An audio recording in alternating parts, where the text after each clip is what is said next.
Good morning and welcome to the 2022 Bank of St. Lucia Own Your Home Showcase and Seminar. First, before we start, I would like to say special thanks to all of you for being here this morning, but more importantly to extend our apologies to you for the late start. We needed to ensure that all of the registered parties who were interested in owning a home were with us this morning. So you will find a few folks joining us as we proceed. We're very happy that you chose to spend your Saturday with us. We have quite a few excellent presenters. We have a few Bank of St. Lucia staff members on hand, and we look forward to a very engaging morning. But before we start, just a couple housekeeping rules. The washrooms are located on your immediate left as you exit the room, and there are emergency exits on both your left and right. Just go straight down the stairs and head to the exit. So again, those are the few rules, and of course ensure that your phones are on vibrate or silent to ensure that we have a very fantastic interactive morning today. I have with us our Carnival Queen, our 2022 Carnival Queen, Miss BOSL Wise, Xenia Douglas. And permit me also to introduce a few members of our executive who are here with you this morning, here to answer any questions you may have and engage with a little later. I will introduce of course, our managing director who's coming on shortly to give the few welcome remarks, Mr. Rolf K. Phillips.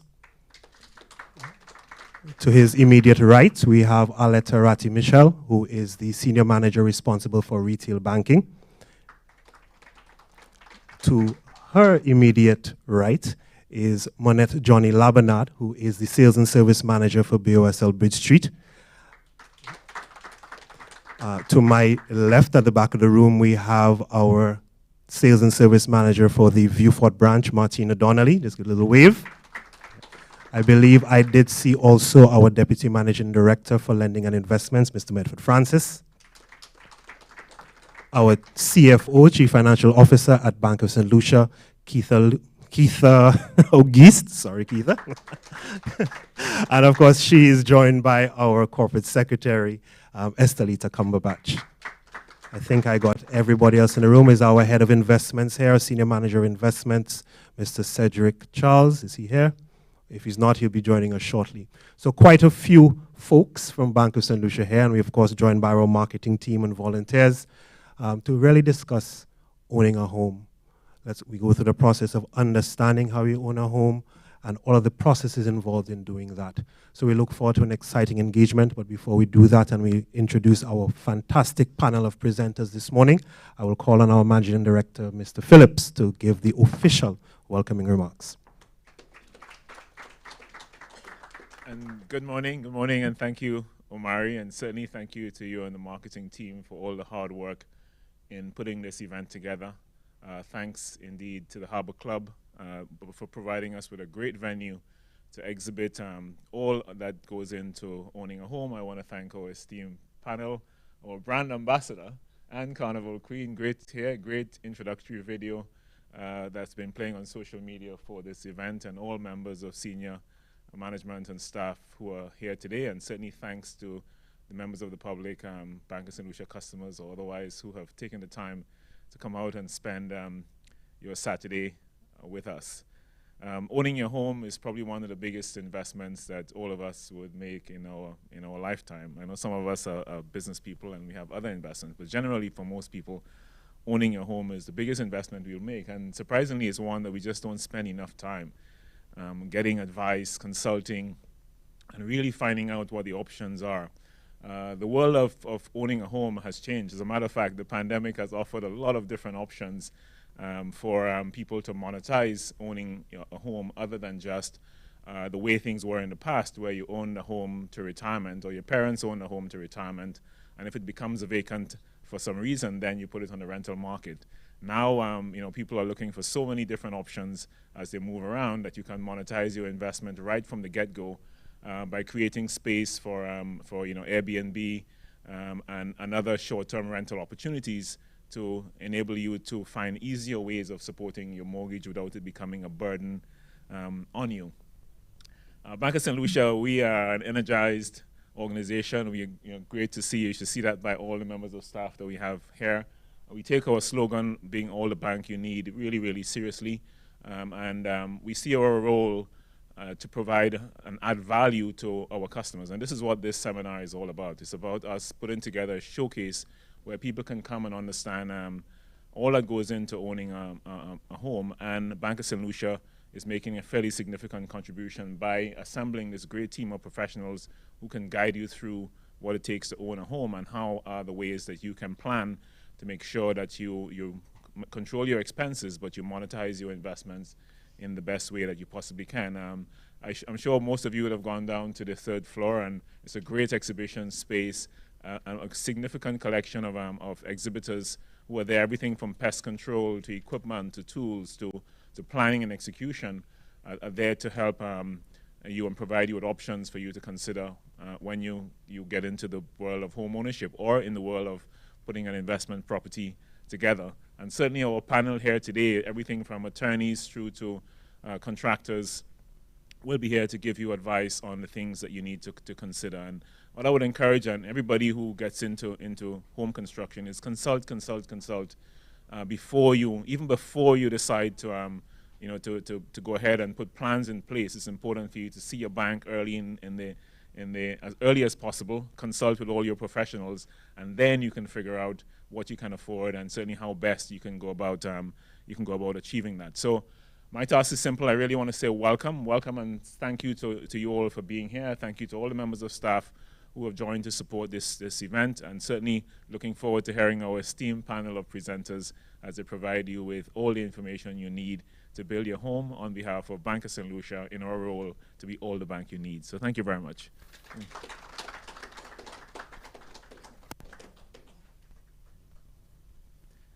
Thank you very much, Mr. Phillips. And I realize in my haste to get the proceedings underway, I did not introduce myself. My name is Omari Frederick. I am the Senior Manager responsible for marketing and corporate communications at Bank of St. Lucia. So with those few words in terms of welcoming from our Managing Director, we now get into the exciting part of the morning and the real reason why you are here, discussing the home ownership process. To start us off, we have the lovely Monette Johnny Labanard, who I introduced earlier, who is our Bridge Street Sales and Service Manager. But before we invite her to present, we'll invite Annalicia Edmonds at the back, our Corporate Communications Officer, to just tell a little bit about Monette and why she's so qualified to take you through this process this morning. Good morning, everyone. Monette Johnny Labanard is a Sales and Service Manager with responsibility for Bank of St. Lucia Bridge Street branch. Having spent 28 years working in the banking industry, she has achieved several qualifications and certifications in various areas of banking. She's a certified credit professional from the Jamaican Institute of Financial Services. She has also completed the East Caribbean Home Mortgage Bank and the Real Estate Institute of Canada Mortgage Underwriter Program and obtained a BSc in Banking and Finance with the University of the West Indies. Having moved up the ranks with the Bank of St. Lucia and its predecessor NCB, Mrs. Labanard remains committed to being an exemplary ambassador of the BOSL brand, dedicated to serving our valued customers. In her capacity as branch manager, she strives to seek out opportunities to expand the BOSL brand while enhancing the livelihood of each BOSL customer and strengthening and supporting the ability of all her staff to do the same with even greater passion and purpose. Monette will be presenting today on understanding the mortgage process, and she will be assisted by Mrs. Arletta Ratti Mitchell.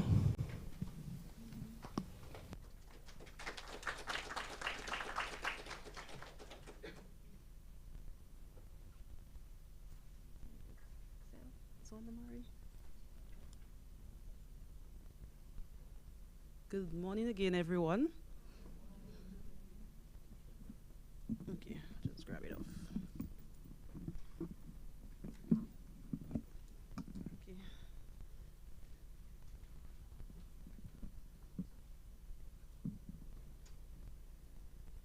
Thanks.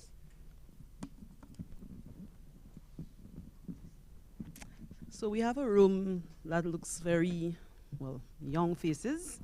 And owning your home, that sounds very exciting, doesn't it? Right, so we're here today, and we know when you want something that you're excited about, It comes with a little frustration. It comes with disappointment. It comes with long wait. So here today, we're going to take you through the ups and downs, coming to the bank, the long waits between your approval process, and finally getting your own home and walking into it. Okay, so this is what we'll be going through today, defining what is a mortgage, putting together the mortgage process for you, calculating your debt to service ratio, the compliance side of it, understanding the legal process, and finally starting your journey to owning your home. So what really is a mortgage? A mortgage is a type of loan granted by a bank or financial institution. And of course, it is secured by a home or property. It's by the home or the property itself. And we call that a hypothec, which is really a hypothecary obligation. And it's a pledge by you, the debtor, to the creditor, the bank. Mortgage payments are scheduled to be paid monthly and consist of different components. So you have the interest, the principal, and sometimes insurance. Of late, most of you would have seen that you're coming to the bank, and most times, with the repayment, you'll be told that there's a credit life component to it. This is what we speak of when we say sometimes insurance. So it's really term life insurance on your life during the process of the loan. So it's like a life insurance. So we'll now break it down for you. What really you have to get, how do you get started? So first of all, we'll speak about engaging. Have a chat with your lender. So we have 5 branches across St. Lucia.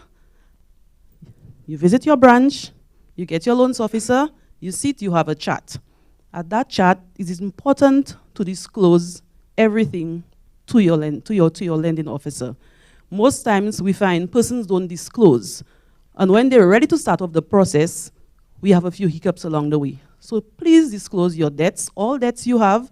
Disclose whether you have the property, whether you're currently looking for it, and your officer now will be able to be in a position to pre-qualify you. So you'll be able to have an idea as to the amount that you're looking for so that you can start your architect, getting your plan approved by DCA and putting things together. So the engagement with your officer is important. At that point, you will be given a checklist, and later on we'll see what that checklist entails so that you can start off the process. You gather all your documentations, and the gathering process also includes you putting certain things in order. And one of those things, most times we find customers are not ready, they have not been filing their taxes, and we'll come across that a little later. So ensure that you file your taxes on a yearly basis, because this can hold the process behind if you're not ready. Okay? Then, of course, you obtain your loan with your account officer, after all those documents have been gathered. Then we move along to calculating your debt to service ratio. So after you've engaged the bank, you've presented your job letter, your pay slip, the debt to service ratio. How is this calculated? Most times, persons tend to believe that because they have a particular salary, the entire salary must go through paying loans, or they don't think of living or having the surplus funds to do other things. So basically what we're saying is, and there's a benchmark, which is about 45% of your income. So the debt to service ratio is calculated by adding up all your loans. And you put this over your gross monthly income. So the benchmark for this is 45%. So you can do the calculations, do the maths yourself. You have various little loans all over the place. You add them up. You also include the payment that your officer has indicated to you would be for the mortgage, and you divide that over your salary. So the benchmark we're saying is 45%. Should not exceed this. You select your architect, your contractor, your QS, and we have those persons in the house in this morning. They will provide you some more guidance as it relates to that. And of course, you discuss time frames. You discuss whether you should start now, whether you should wait a little longer, whether you are able to do it on your own. And we have a product available at Bank of St. Lucia. If you're not ready to start off construction, it's called a home start. So you can open this account where you save monthly, even for the purchase of just the land. And you can also use this account when you're ready to start construction. So these are the various areas that you should consider before actually going into the process. We come to this part, which is called the compliance letters. And most times customers get a bit frustrated when it comes to this part of it. So we'll start off with the land documentation. So the various land documentations involved in the process, we start off with the land register. The land register will provide you with the details of the actual piece of land that you're looking for or the piece of land that you have. To the back of the land register, this is where you have encumbrances. So it tells you whether there are any debts are tied to that property. In addition, the land register also has areas which shows whether there are any cautions on the property. So if in Inland Revenue, you're owing them for quite a while, you may see a caution placed by them there. Persons also place cautions. If you are owing them, they place cautions on there. So these are some of the areas you have to look out on a land register. It's a document that we ask as one of your on the checklist to present when you're either purchasing land or you're going through the construction process. Another land document is the survey plan and the map sheet. If the property has not been surveyed, you won't have a block and parcel number. So it's important that you have the land register, the survey plan, and the map sheet. These are documents that are associated with the piece of land. Then we'll look at the cost estimates. So you're ready for construction, you've done all your work with your banker, you figured out the amount that you're looking for. You now need to engage a contractor and an architect. The architect will design for you the building that you're looking for. The contractor will give you the estimate of how much that building will cost. This is, at that point, you need to figure out exactly what you're looking for. So you sit with your architect, you go through the designing phase, you get everything sorted, then you face your contractor. Your contractor will give you an amount which will also be supported by our QS, in-house QS, who's also going to do a comparison with the contractor's estimate. Okay? Insurance quotation, compliances. The compliances are NIC, property tax, and income tax. These are important during the process, especially for the legal part of it. These documents are required for the legal persons, and I'm sure they will be touching on this a little later during their presentation. If you are owing taxes, when you approach Inland Revenue, they will indicate on those letters that you are owing them. We need to have those letters beforehand, because in some cases, we can include whatever it is that you're owing to avoid you carrying over that debt. So we place it in the amount for the loan so that you don't have that debt going into, right, your repayment. So file your taxes on an annual basis to avoid delays, especially during the legal process. And of course, property taxes. Most times persons don't owe property tax, but the minute you have a building constructed on there, you have to pay taxes on an annual basis. And this is one of the conditions we have in the approval letter when you sign off, that you ensure that your property taxes are paid on an annual basis. Okay? Insurance quotations. You will have to approach an insurance company during the process.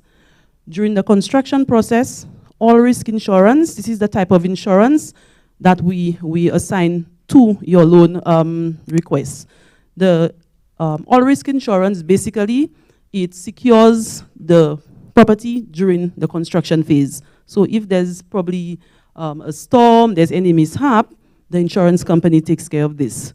When the entire process is complete, the building, you now put this into what is called hazard insurance. And at that point, you may want to secure your content, you may want to put other parts of the insurance in there.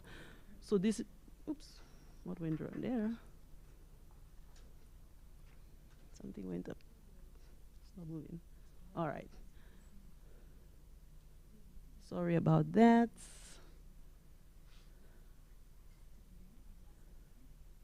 I think we got. Sorry about that.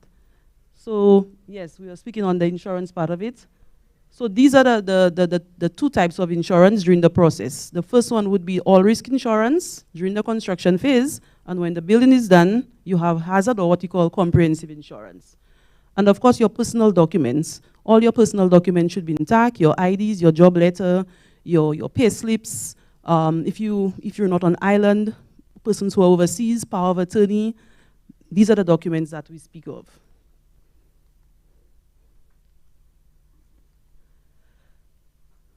Understanding the legal process.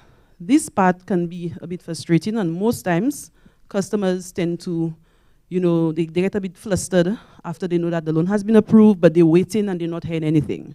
The legal process, it can be a bit lengthy. It can take as long as a month, or it can take as long as 3 months. What happened at that process is after the application has been approved, you signed off on your commitment letter. The loans officer now prepares an instruction letter to the lawyer. This is where we're requesting the charge over your property as security for the loan. That letter is accompanied by the compliance letters, which I spoke about earlier on. And in some cases, we may have to provide other documents. So say, for example, you're probably purchasing a property, a building that's already constructed. We may have to put in the vendor's agreement.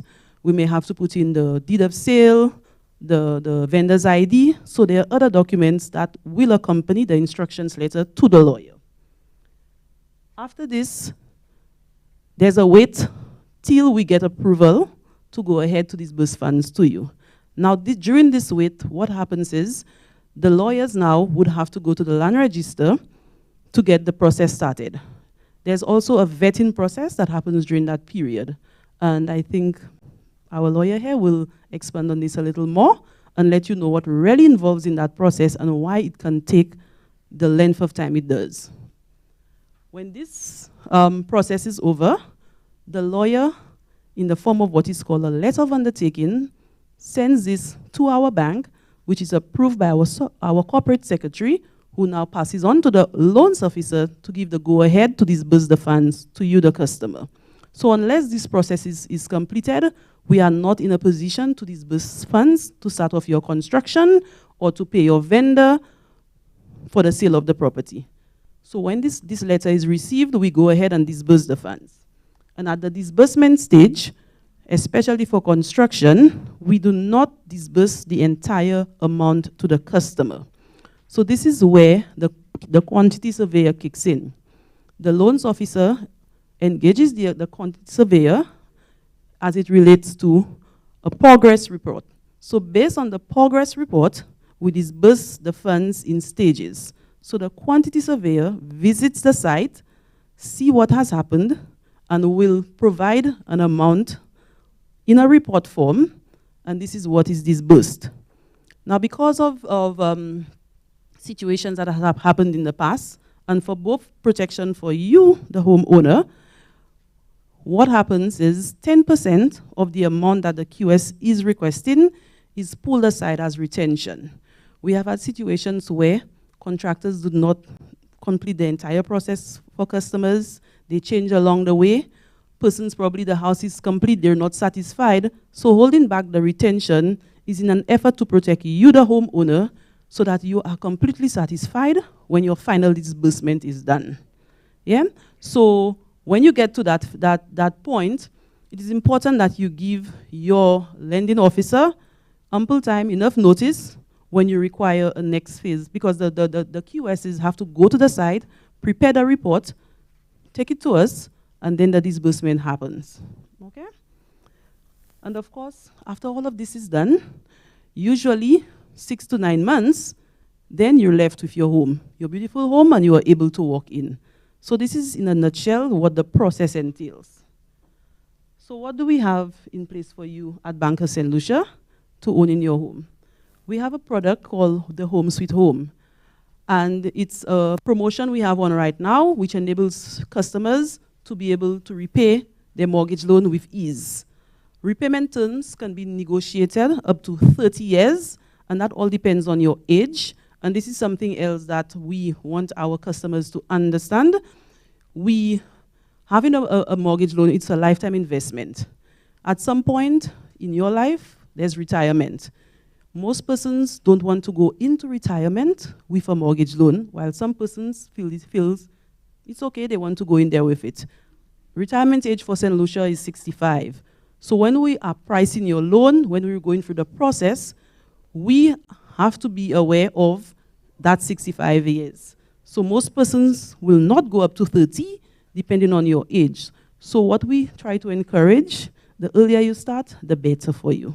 So like I said, I realize we have quite a bit of young faces there. So just think of your age right now, and 65 years, so pretty much that, and you'll know whether it's 20 years, 25, or 30 years, the maximum to repay the loan. And of course, we usually require 5 to 10% down payment. However, there's something called equity in your property, and that can be considered as your contribution. And equity is pretty much, say for example, you have a loan with us right now. We look at the balance of the loan vis-a-vis the value of the property, and the difference is equity. Yeah.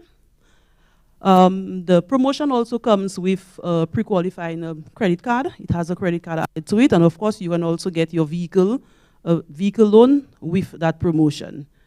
And we also have some compulsory products that will require of you, and one of them, of course, is the retirement account.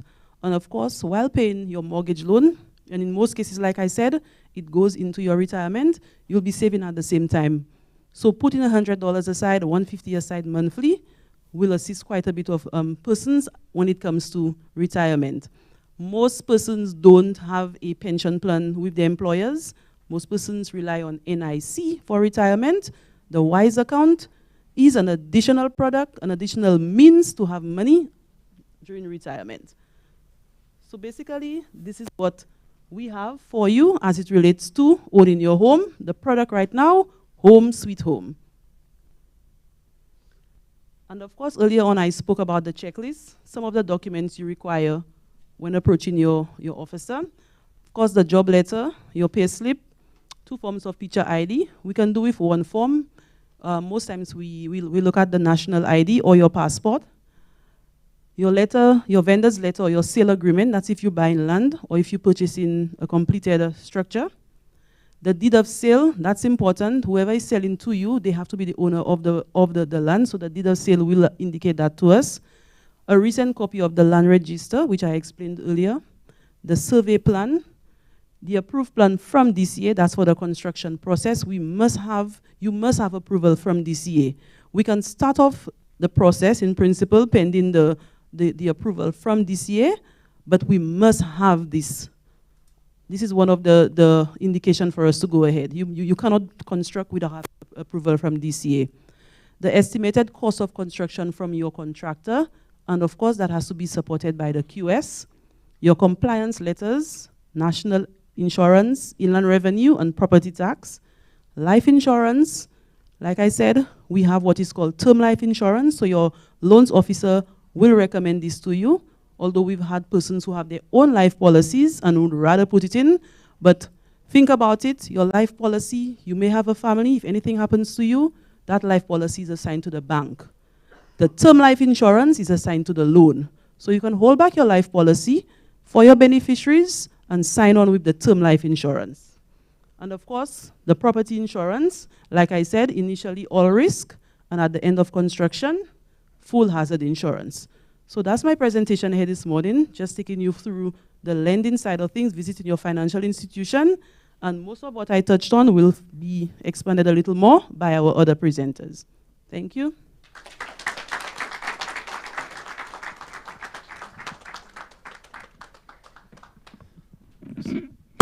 Special thanks to Monette for the delivery of that presentation. Folks, again, thank you. We're running a little late, but just in the interest of time, and a couple things I forgot to mention during the housekeeping portion of the presentation. In your home bags, you would have a notepad and pencil and what have you.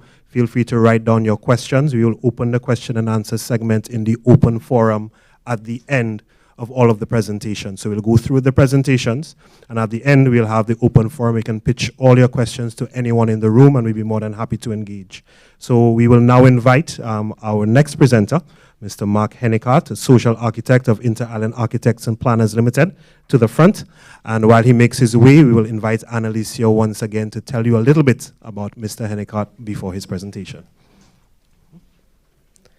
Mark Hennicott is a social architect, a sustainable development advocate, and a spatial justice activist.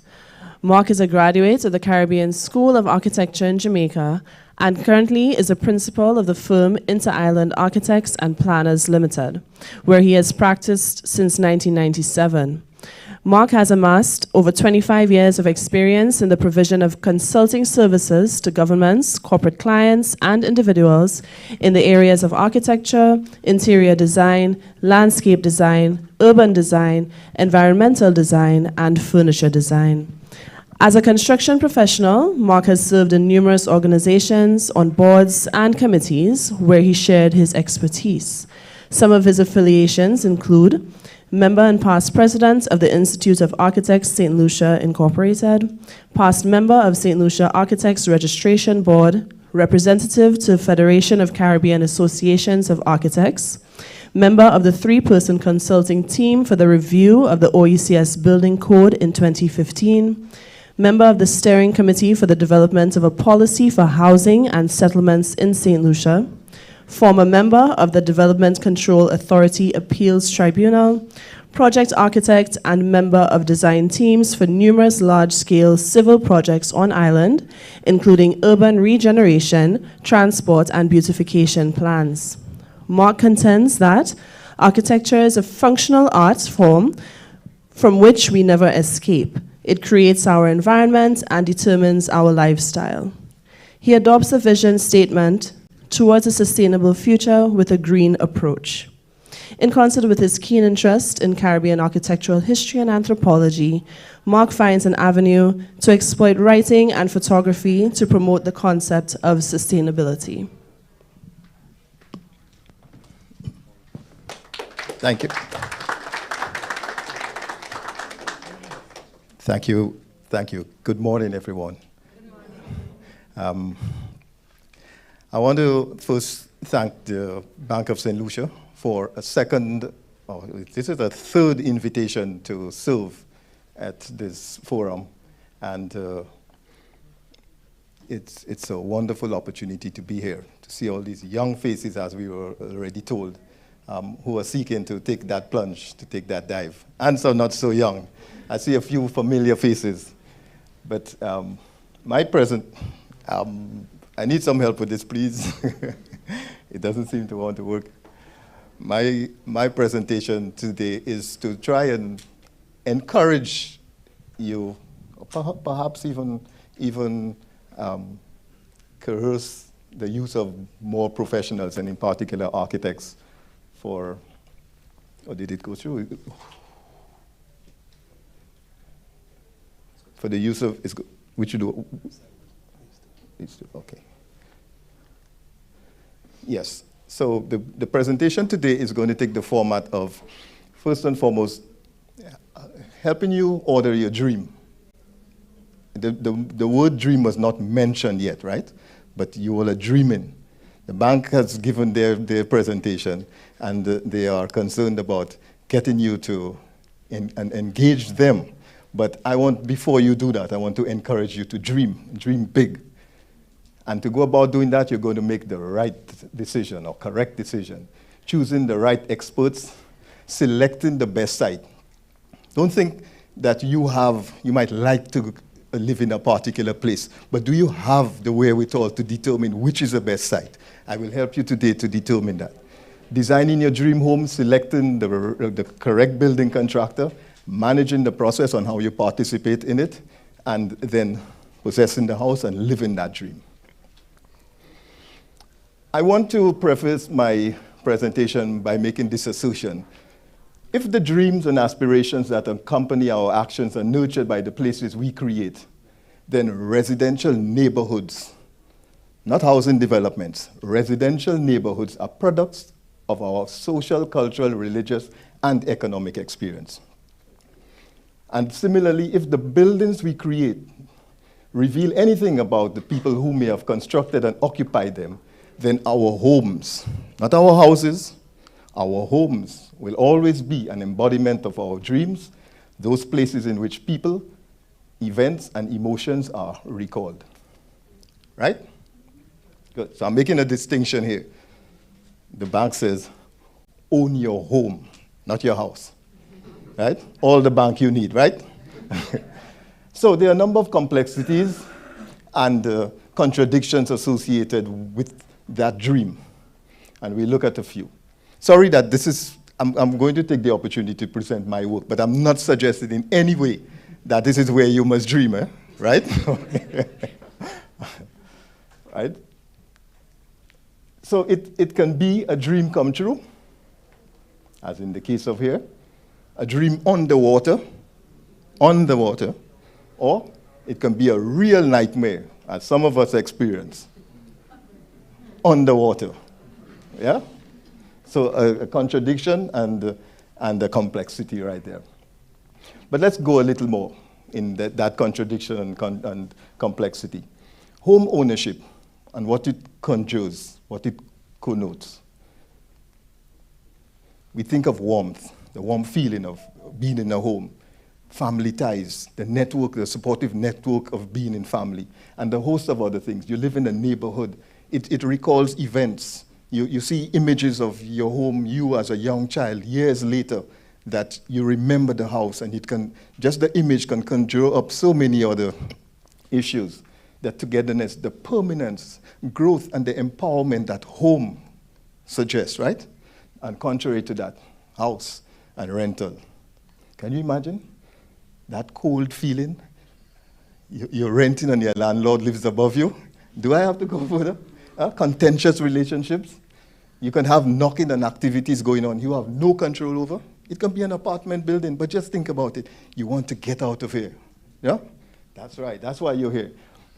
All the bank you need is helping you dream, right? Good. But the architect, and I'm as one, I tell you, let me say something. Many people, when I speak to them, they say, Nicard, what you do? I'm an architect. Oh, you draw house plans. I said, well, yes, that's part of it, but not exactly. We are more than that. So we want to help you determine that dream and formulate your own vision and mission. Do it early. Know where you want to get and how you want to get to that place. Yeah? The architect will also help you determine whether you want to decide to build or to buy. The architect is in a position to help you to do that. He's not just drawing house plans. And then he can help you research those pitfalls of either buy or build. And there are many that you could fall into depending on who you turn to for assistance or determining that. He'll help you likewise to determine the perils and promises of such a decision. Some people who were built in some of the valleys that got flooded 2 Sundays ago, they would now be cussing whoever helped them take that decision to build, or even to take rental underneath a house that is in that low-lying location. And you must be careful who you consult, who you engage. Even architects, be careful which architects you consult too, because some of them might not necessarily be in a position to advise you correctly. And don't be afraid to ask. The professionals and experts that we can consult, they're primarily 3 of us. Yeah, I say 3 of us. And you can't go wrong with the ABC method. Yeah? The first one is your contractor. Don't be afraid to ask about it. Your neighbor says he did a good job for her or him. Don't end there. Ask more. Ask which other projects he may have done. Ask him to take you to see some of those projects. If he is on good terms with his last client, he can go see the house. But if he can't get into that house, you must question why. Yeah? And they like to show you the most recent projects. Ask them to see them. Yeah. We understand from the bankers why they must be number 2 on the list. Now, if they had named us Zegitex, right? Architects, you'll understand, but they call us architects. So we are at the top of the list, and not for no reason. So the ABC method, the bank says you must come to them. They didn't say at what point in time, but I believe you need to go to your architect first. I'm being biased? So none of you all, some of you all would not come to me first, right? Why an architect? Or perhaps why not an architect? He's a team leader. He's ordering your dreams, but he's putting things in place for you. And you have to trust him. Your dream is important. You must trust. You must tell him, like the bank, you must tell him everything. Where you want to live, how you want to live, with whom you want to live. Yeah? I mean, in which area, right? In which area? He's a social planner. As architects, we are designing for the human person. And we must understand them first. And we must understand everything about them. And we're designing, we're planning, and we are creating. We are contract administrators. Once we have designed your home, and we are encouraging you to build it, then we must foster a relationship between yourself and your contractor. And we must administer that contract. It can't be vice-versa. We will encourage you to have a simple form of contract, to have one in place. And maybe that's a point in time I can ask the bank, does the bank ask for that contract between an employer or the client and the contractor as part of the requirements after an award of contract? Yeah. Great. Okay, good. Architects are environmentalists. We work in a realm. Hello. I think it's important that I announce that my good friend here has joined us. Thank you very much. We foster a relationship between the built environment and the natural environment. So we are caught up in between those two to create a space for you to live in, to play in, to work in, to pray in. Yeah? And that's all you do in your house, don't you? Most important, we are artists, functional artists. Why artists? How many of you all here like Creole programming? I tend to pretend that I understand Creole. So I pretend that I can enjoy it. I don't particularly like country and western music or dancing until I can get some training to appreciate it more. But if I don't like, or any of you don't like a certain art form, you just avoid going there. You don't like certain types of music or plays or you don't go there. But you can't say that about architecture. You can't say, I don't like architecture. I don't like Mr. Hennicott because I won't go into any buildings that he has designed. Well, you won't come into this building, so you would not have been here. Did you know that? Right? So you can't really say that it's an inescapable functional art. In fact, I go further and say it's the only functional art. I don't think there's any other. Someone argued some time ago, farming is, but I doubt. The architect is a visionary. I see you're enjoying that, eh?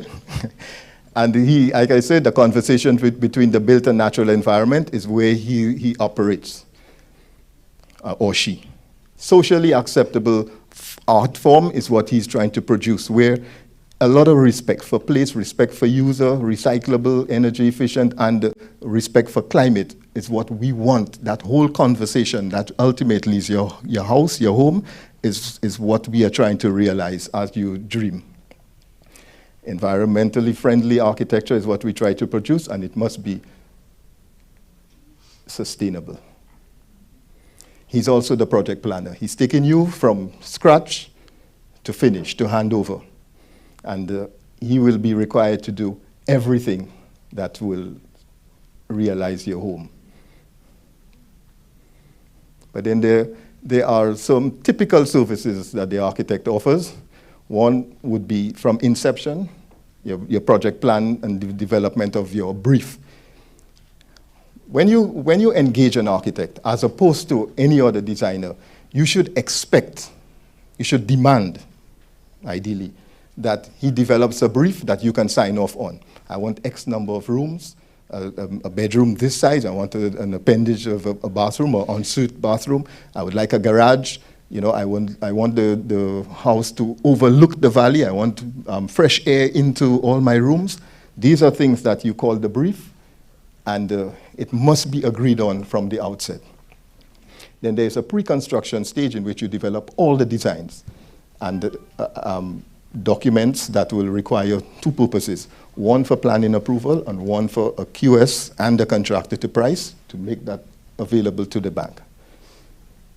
Once those documents are prepared and you are getting closer to construction, you prepare contract documents for signing, and by which time you would also have had planning approvals.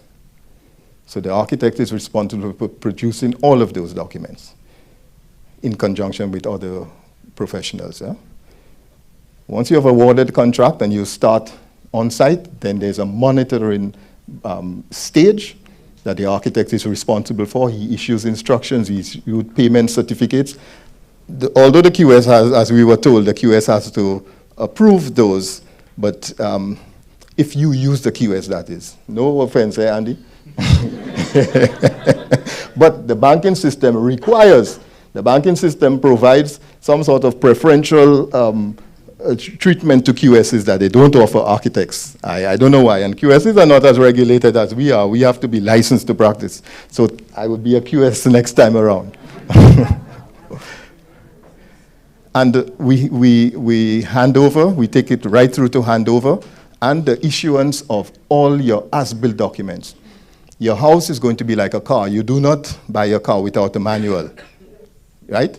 So you have a document that tells you everything in your car, right down to changing the light switches, what tires to use, the air pressure.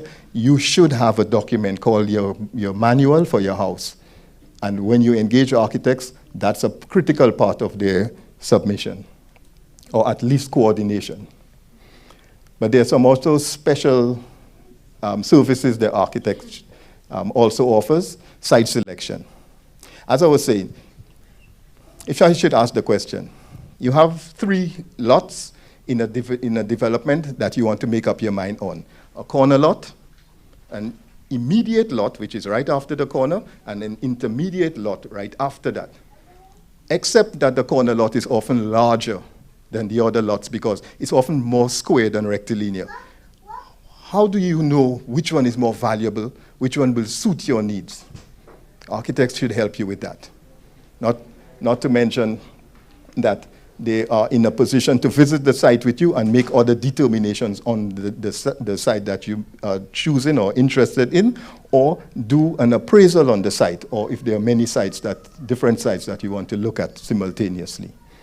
Architects also do land valuations and comparisons, cost planning, and historic and cultural preservation. It's a part of our requirement. We would determine for you whether the site is going to restrict you when you buy it, because you might find other agencies come in and say, you can't do this or you can't do that on that particular site. You can't say, but it's my site, I bought it. Can't do that. We design furniture, built-in furniture for your house as well. In site selection, we help you determine where to look and who to ask, and invariably point to some of those signs and signboards that you should pay attention to. When you see something like that, know it's an approved development. And you shouldn't concern yourself as to whether there would be utilities in there, whether there's going to be electricity, water, and roads with drains. Any other area, be very careful. That's just a checklist of some of the things that the architect will help you, like the bank's checklist would help you determine for your choice of site, or your better choice of site, or a comparison between your choice of site. There are statutory requirements also that the architect would need to work within to ensure that your final design meets the planning requirements. And don't wait for the planning authorities to have to say, this can't be done, there's restrictive covenants, you could only build on half of the site. And so topographic requirements on characteristics also affect the final decisions that you make, and a list of areas, including, I had at the bottom, high water table.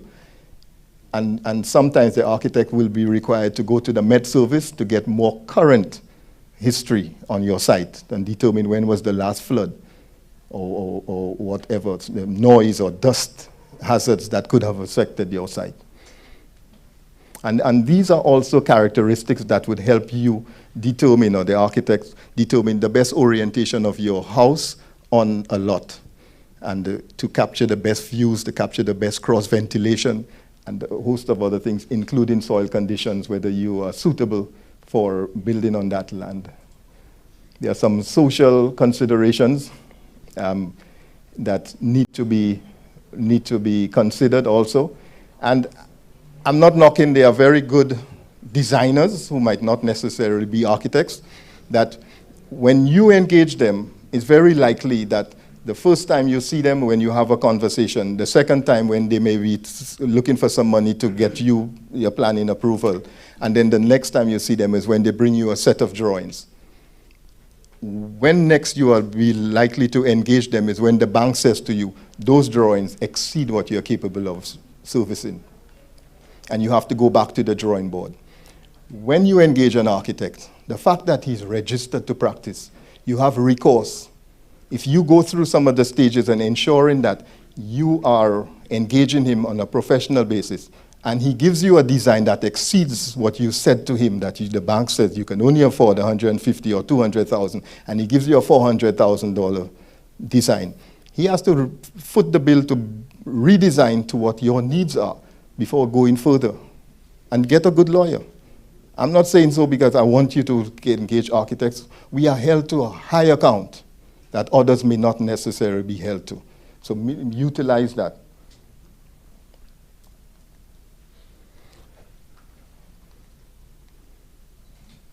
And then environmental requirements, for instance, the need to understand what are the requirements for building. You want to know that you're building in an area that is zoned residential.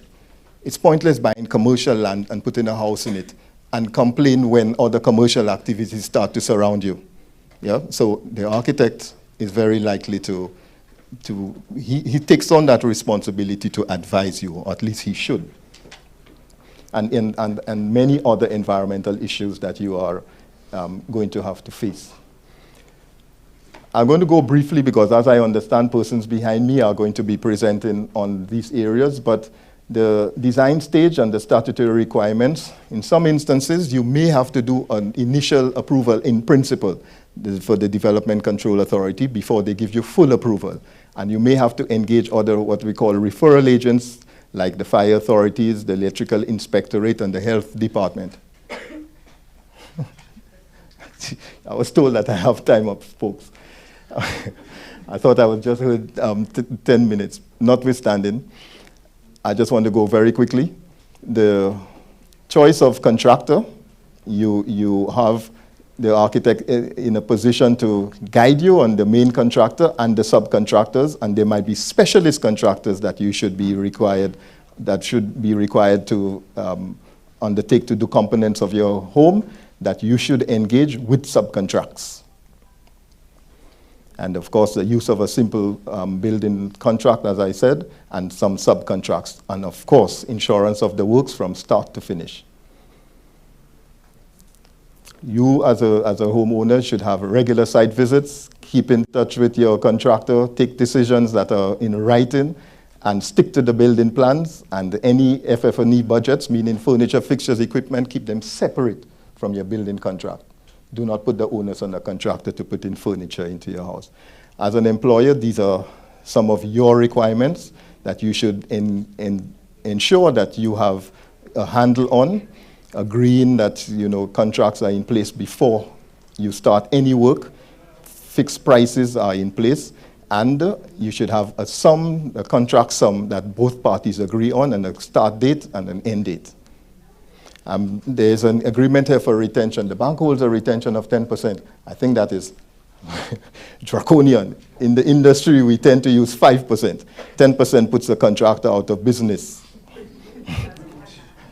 I say so, and I deal with that all the time. It's a lot, 10%. And moving very quickly, the contractor, if there are any contractors in here, your responsibility to service your client's needs are just listed here. And as a contract administrator, these are some of the requirements that I would need to ensure, right down to a certification of payments and practical completion certificates, defects liability certificates, and the final certificates, issuance of the building documents, and presiding over the handover. And at handover, you should get your keys, and you should by then move into your dream home. I thank you.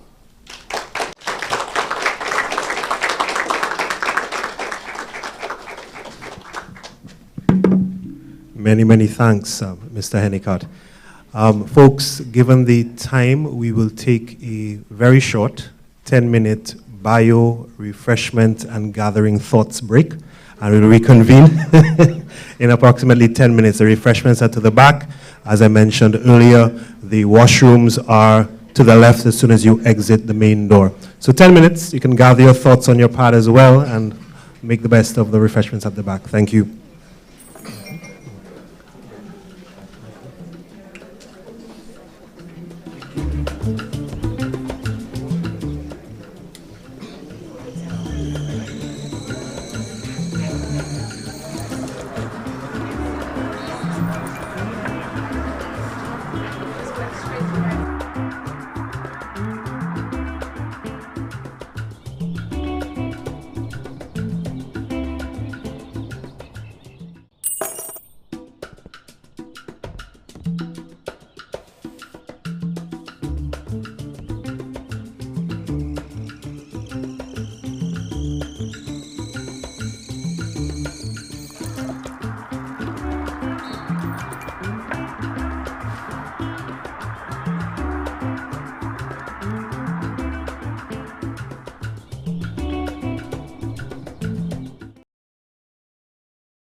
One of the few areas I got a 1 in at CXC, technical drawing. I just never followed it, but it's okay. I went into marketing, which is different. All right. So while the folks in the back make their way to their seats, I will invite Lucia to tell us a little bit about our next presenter, Mr. Jamal Francis. I will ask Mr. Francis to make his way to the front and have a seat. Lucia, over to you. Thanks, Omari. Jamal Francis is an architect by profession and has been practicing architecture in St. Lucia and the Caribbean for 18 years, but has 26 years of experience in the construction industry. He started off as a lab technician with C.O. Williams Limited, then moved up to assistant batcher before going to Cuba to study architecture.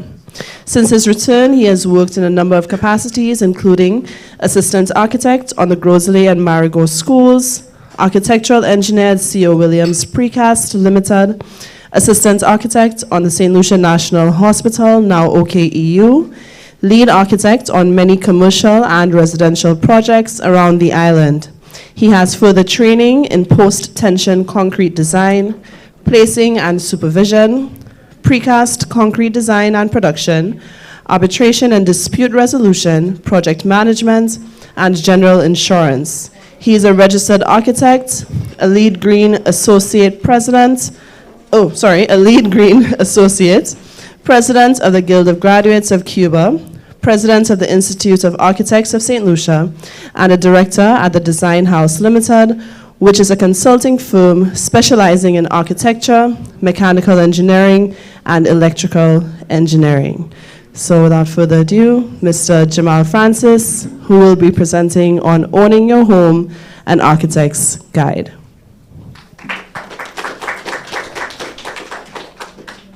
Thank you. Let me see if I can settle in one position and not walk around the stage like it's a calypso competition. So I'm Jamal Francis. As they said, I've been operating down here for quite a while. I will try to run you through, I know Mark had touched on a lot of topics already. I will try to run you through more of the process of designing when you engage an architect. So let me start off with a quote from Brad Pitt, of all people. You would never expect Brad Pitt to be commenting on architecture, but apparently he had done an internship at an architectural firm and fell in love with it. And his quote is, "The misconception of architecture is that it's all aesthetic. The science is first, the study of how people will move through a space and how they will use it. How we can better our lives, and that is the science, and that is where the real architecture starts." So it tries to explain to you, and I think he put it best out of a lot of quotes I've seen on architecture, that architecture is not just the art, it's not just what you see from the outside of a building. It's not just the facade. It is the functioning of the space and how you will use that space and how your life will be enhanced by that space. Now, I know it's 20 minutes I have, so let me not dwell too much on any one thing. Am I using the wrong button? No. Right. I think I'm going to have to walk around. Can't see the screen very well from that angle. In the olden days, the architect was the master builder. From Egypt times, architects and engineers developed from the master builder position. Architecture is the art and science of designing and erecting buildings and creating spaces. That's one definition of architecture. Architecture should satisfy three things. One, durability. It should stand up robustly and remain in good condition. Number two, utility. It should be useful and function well for the people using it. And number three, beauty, of course. It should delight and raise the spirits of the people who see it or use it. These are the phases of design as an architect. You start off with pre-design, which is engagement with the client. Schematic design, which is where you develop the rough idea of how your building or your house will look. Design development, when we prepare more of the technical documentation. Then you have permits and approvals. I won't spend much time on that because we have an expert in that on hand to present after me. Construction drawings, which is different from permit drawings, and I will explain to you why later. And then contract administration, as Mr. Hennecart had mentioned. Contract administration or supervision. So in pre-design, from your first meeting, there are certain things that your architect is going to want to ask about. Your primary use, what are you going to be using it for? Is it just for you to live? Is it going to be for short-term rental? That sort of thing. All of this will guide the design of that building. The basic architectural style. Everyone is on Pinterest, everyone is online. Every time a client comes to you now, they have a whole portfolio of photos that they want to show you. I always invite, bring everything. Show me everything you like, show me everything that you want in your home, and we will try to incorporate that into your design.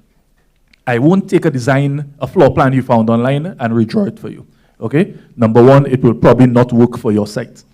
The rooms required. How many rooms? Room sizes, functionality. How do you think the space will be used? And this, I always tell people, whenever I'm done designing for someone, usually we're friends, okay? I'm invited over for lunch or dinner or something. Because you get to know the person.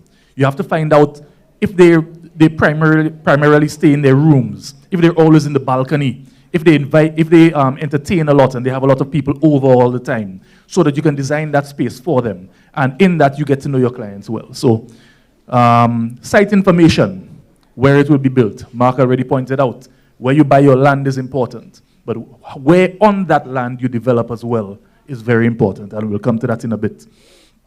Time frame, how soon you want to build, how soon you want to move in.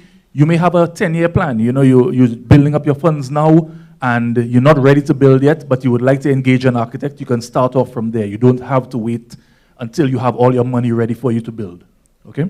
Budget determines the size of your house, the style of your house. You know, if you can have grand arches at the entrance and a fountain in the driveway and that sort of thing. And documentation. We need to make sure that you have your survey plan, your land registered. These things are important for the permit process.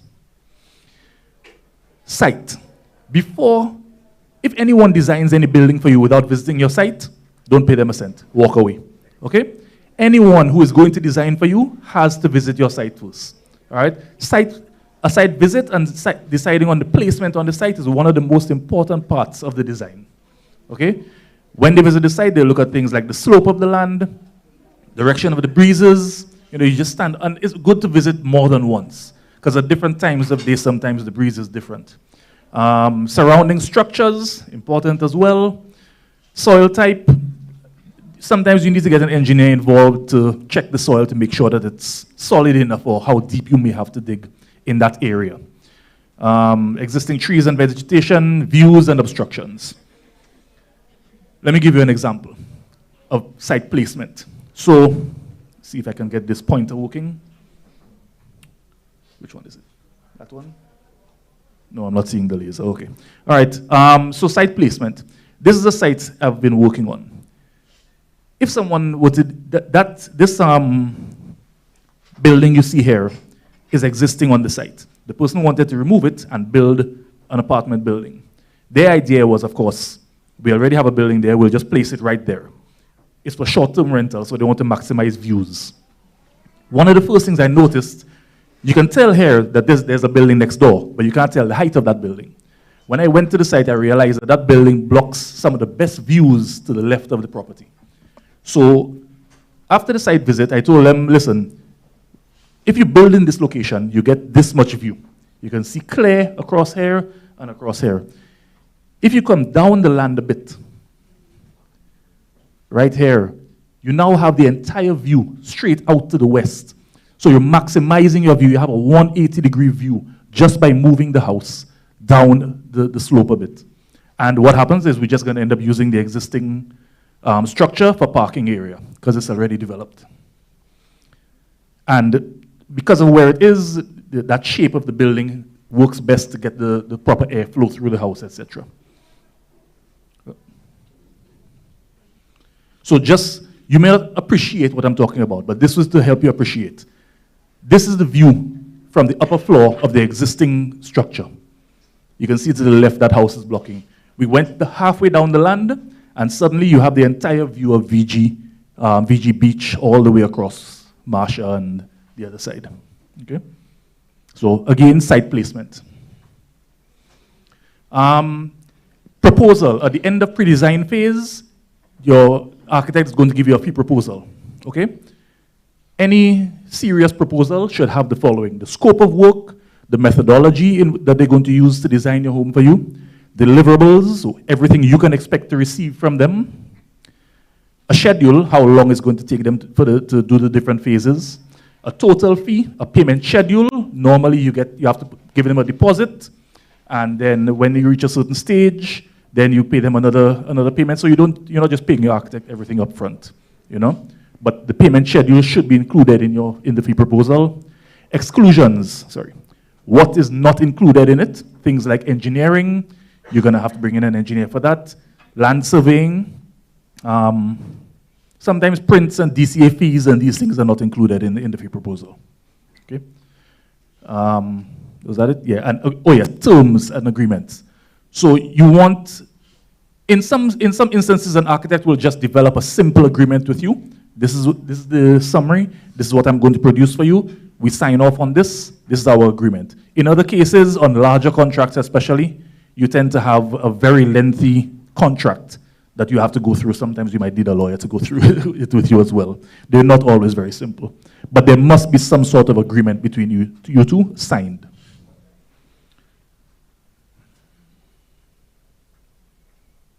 Schematic design. All right. So in schematic design, can I get a time check? 10? All right.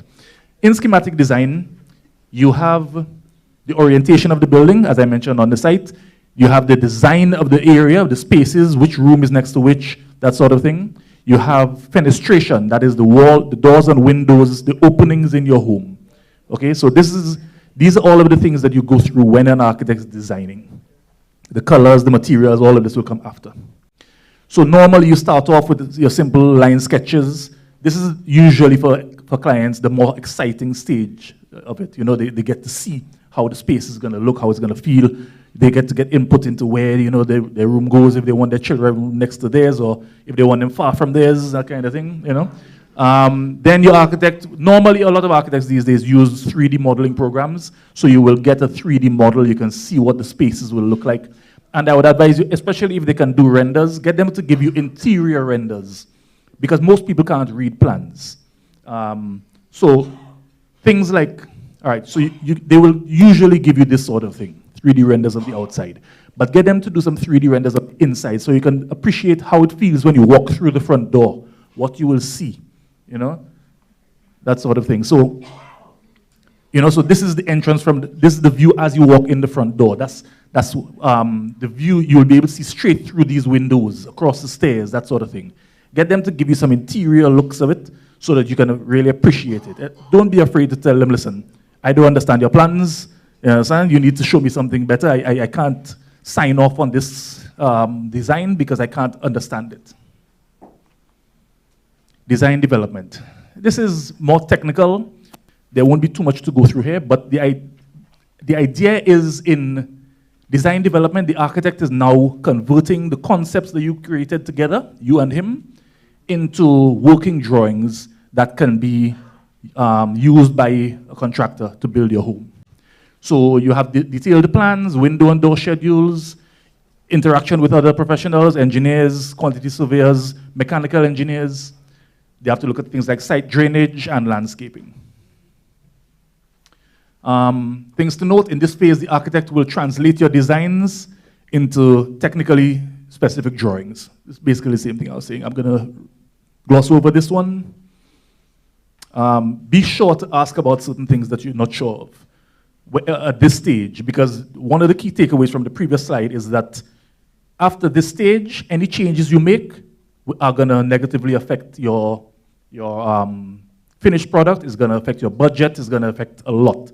So before the completion of design development, you need to advise that changes need to be made to this room or to that room or to the ceiling height.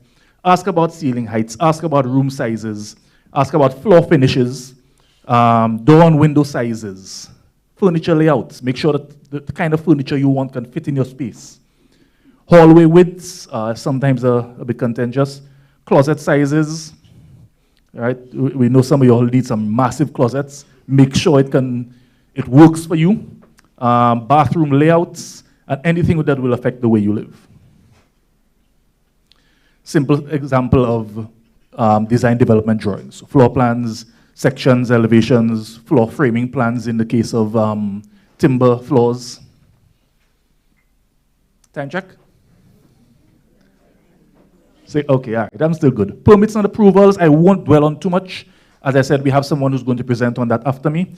But suffice it to say that there are a lot of restrictions and requirements by the authorities, things that the architect will take into account when he's designing, but you need to be aware of, even when you buy property. If there's a ravine running through your property, that reduces the amount of space on that land that you can build on, because there's a setback from that ravine. You cannot build within a certain distance of a beach, a ravine, a river, etc. If you're near a highway, there are certain setbacks, etc. So I will leave that for the professionals to explain, and that will save me some of my time as well. Parking.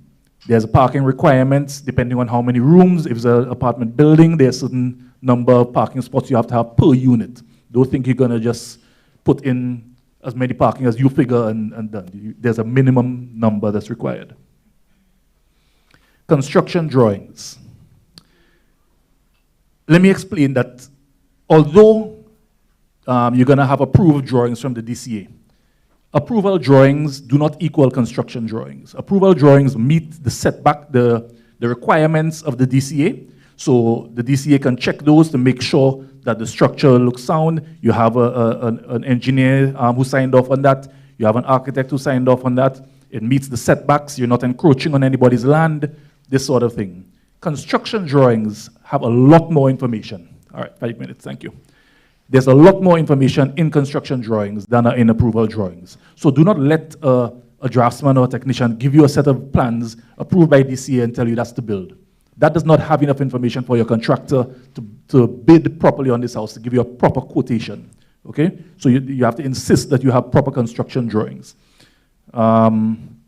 Again, just to put it as I wrote it last night instead of ad-libbing, construction drawings are an instrument of communication between the design consultant and your contractor, all right?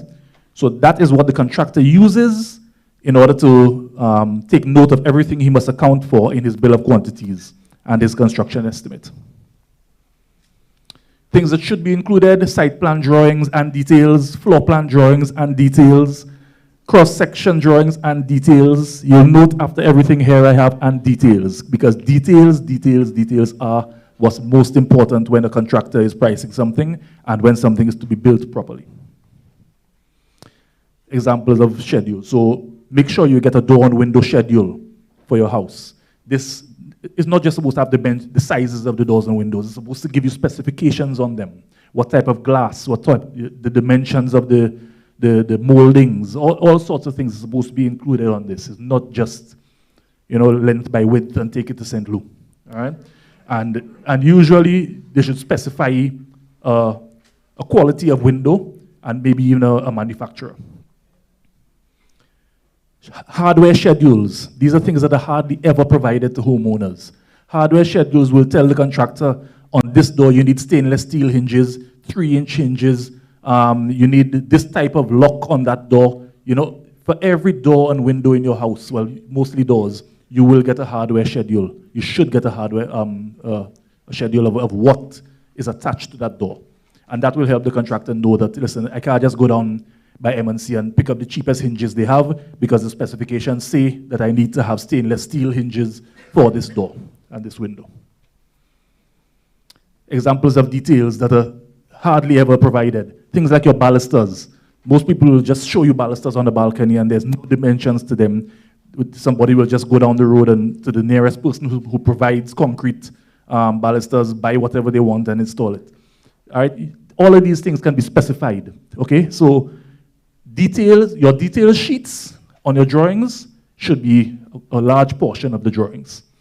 Normal exclusions are roof fixing details, fixing specifications, how far apart the screws should be in the roof to make sure that in a hurricane, the end of the roof covering doesn't lift up, fly away. Okay, all of these things should be included in the details. Contract administration. The most important part of this is supervision, okay? I won't bother to read through that.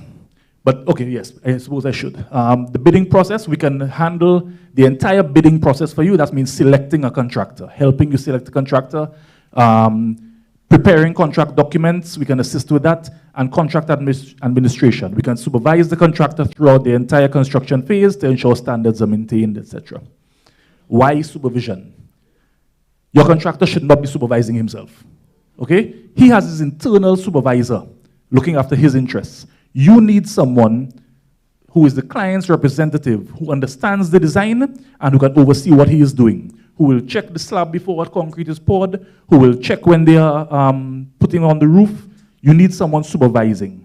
And this is something that, in my opinion, the financial institutions, banks and insurance companies should ensure. Because insurance companies and banks basically own your house until you pay it off, okay? So it's in their interest to make sure that whatever is built, if they have to take it back from you, they can at least sell it. It's not going to fall apart before they can sell it, you know? Again, quantity surveyors, and I think Mark mentioned it, don't control the contractor and do not verify quality. They are there to make sure that if the contractor said he reached this stage of the work, he has used all the material for that stage, okay? They're not going to come in and make sure that the steel is in place before they pour and that the windows have been screwed into the wall and not just pinned with mortar, all right? Let me try to run you through the rest. Okay, so these are just some simple examples. Wait a minute, is this the old presentation or the new one? I think I'm missing some stuff in here. These are just some simple examples of some of our work. I had some other, just giving you some examples. Okay, time is up. So I'm gonna run you through these.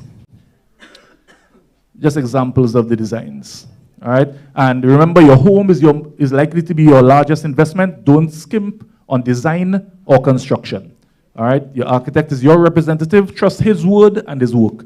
People tend to listen to the contractor over the architect. The contractor will try to make sure that he can make a profit, okay? The architect is your representative. Thank you, that's it.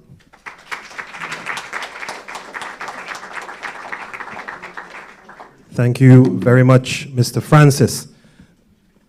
So we've now come to the end of the first segment. You've heard from our bankers as well as our architects.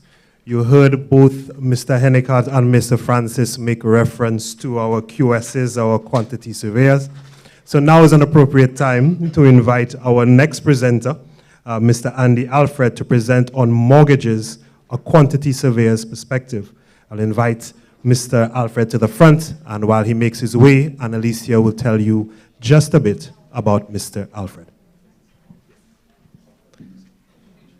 Andy Alfred Acti is the director of A+ Quantity Surveyors, Inc., a QS practice which has been operating since 2013, which has and continues to cover many projects across St. Lucia in various capacities. Andy was first formally introduced to quantity surveying at the Sir Arthur Lewis Community College, and having been convinced that this was the correct choice, he subsequently obtained a Bachelor's of Science degree in quantity surveying from the University of Reading through the College of Estate Management. A registered quantity surveyor with the Institute of Surveyors, St. Lucia Incorporated, Andy Alfred Actie has gained extensive experience and training in the broad construction industry to include cost management, construction management, contractual assistance, and procurement, having undertaken various roles on different projects over the years. His vision early on was to be a distinguished provider of quantity and valuation surveying services by consistently providing exceptional professional and affordable services to clients while remaining up to date with trends of the profession. Presently, Andy Alfred Actie offers a wide range of professional services to his clients in the property and construction markets who fall within building construction, civil engineering, property development, and the financial sector. One of his main passions in carrying out his duties is assisting clients with their construction projects to mitigate against different risks during the various phases so as to ensure successful completion of projects within budget. Andy is currently pursuing his accreditation to become a member of the Royal Institute of Chartered Surveyors, RICS. Notwithstanding his enthusiasm for work within the construction industry, his other interests include construction law, sustainability and green building, and youth development. So let us welcome Mr. Andy Alfred Actie. Thank you, and good afternoon. Thank you to Bank of St. Lucia for again inviting me to present to you. It is indeed an honor to give you my perspective as a quantity surveyor on the mortgage process.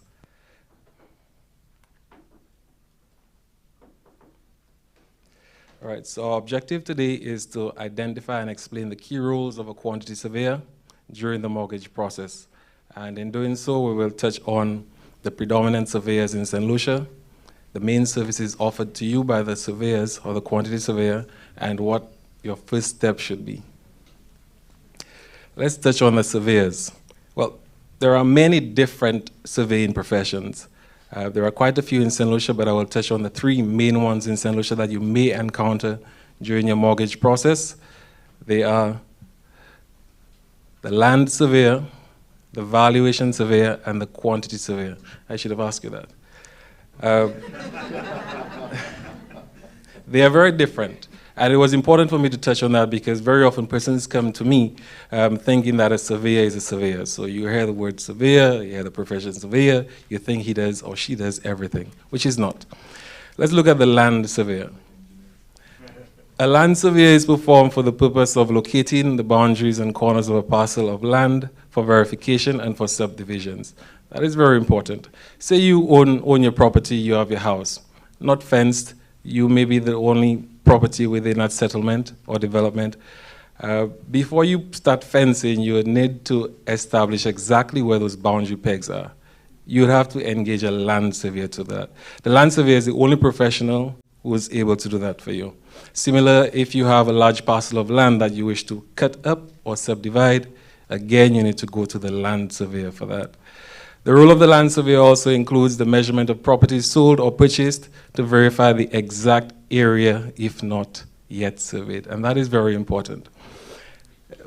There are properties sold which are not surveyed. You don't have a survey plan. And the risk in doing, well, there is risk in doing that for you and also the financial institution, because that property not being surveyed means that you're really paying for what you're not sure that you're getting, which is an approximate area. And say, for instance, you've gone, you procured that property, you decide to survey it later on, you may very well get less land than you expected. Quick example, Castries, for instance. Most of the properties in Castries are less than 2,000 square feet.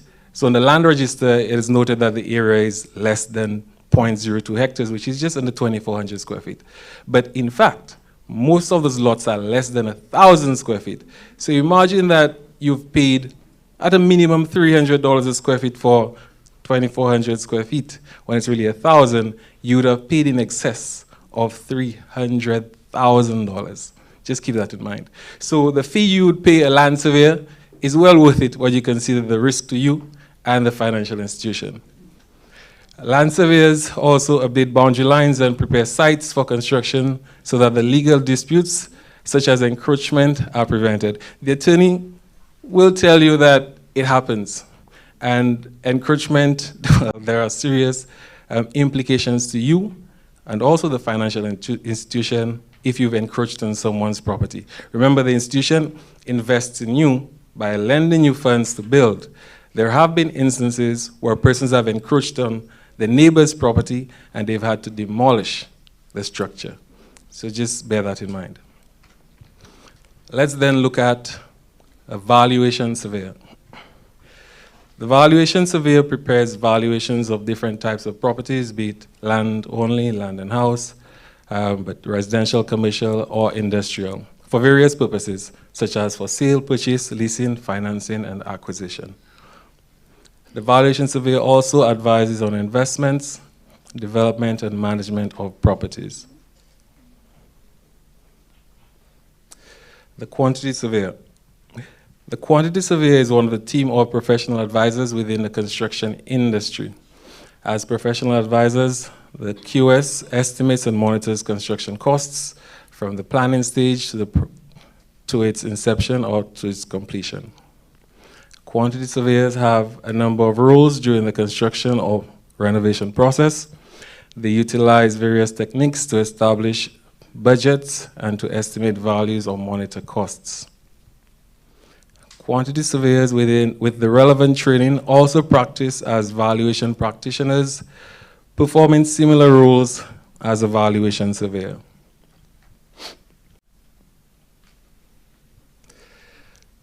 The quantity surveyor's main services to you during your mortgage process.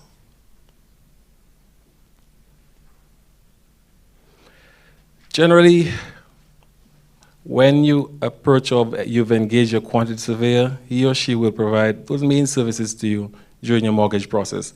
Those are just but a few of the services provided by quantity surveyors. But like I said, those are the main three that you'd usually require from the quantity surveyor. The first being a property valuation, cost estimates, and progress reports. I will explain. A property valuation. The property valuation is a detailed report of the market value of a property, such as land, a building, or any physical structure. This is based on the property's location, its condition, and various of the factors that determine value. Now, say for example, your interest is a building. That surveyor would conduct a site visit and give a detailed inspection of the property. The inspection is very important because that quantity surveyor or valuation surveyor will now probably see things that you would not necessarily consider. So you've identified a house, maybe it was posted on a realtor's site. It looks very nice because that realtor has recently painted it to hide some defects. But that surveyor should now visit that property and make it very intrusive if that building is occupied for the occupier, because he or she now would look at the roof, ensure that it's not termite infested, open your cupboards, your closets, make sure that everything is okay. If there are major defects such as cracks, the surveyor will recommend that you get an engineer to give you an assessment on its condition. Why commission a valuation? I advise persons all the time that before you even start discussing with the realtor or the vendor that you need to have a valuation. So valuation helps you with negotiations. Again, in negotiating without knowing what the property value is basically you operating or negotiating blindly. So you need to go in from a position of strength, and having that property valuation would let you know exactly what your figure is. I'm not sure what happened.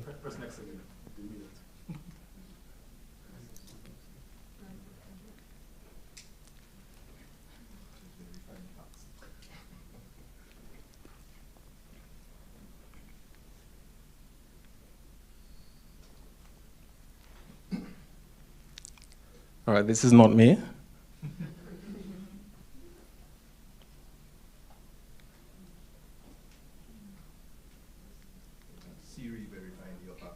Yeah. All right, thanks.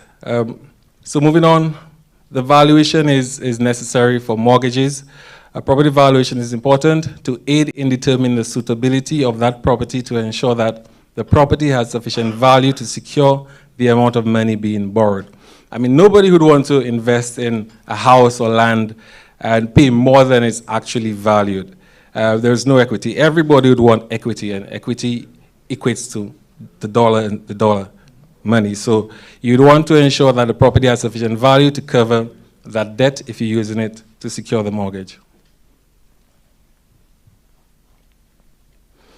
The valuation report will mainly outline the market value of the property, be it land only or land and a structure, land and house. And very quickly, just so you understand, market value in the simplest terms is the estimated amount agreed for a property between a buyer and a seller who are both willing to do so and who are both acting by their own choice without being pressured by the other party or another external force.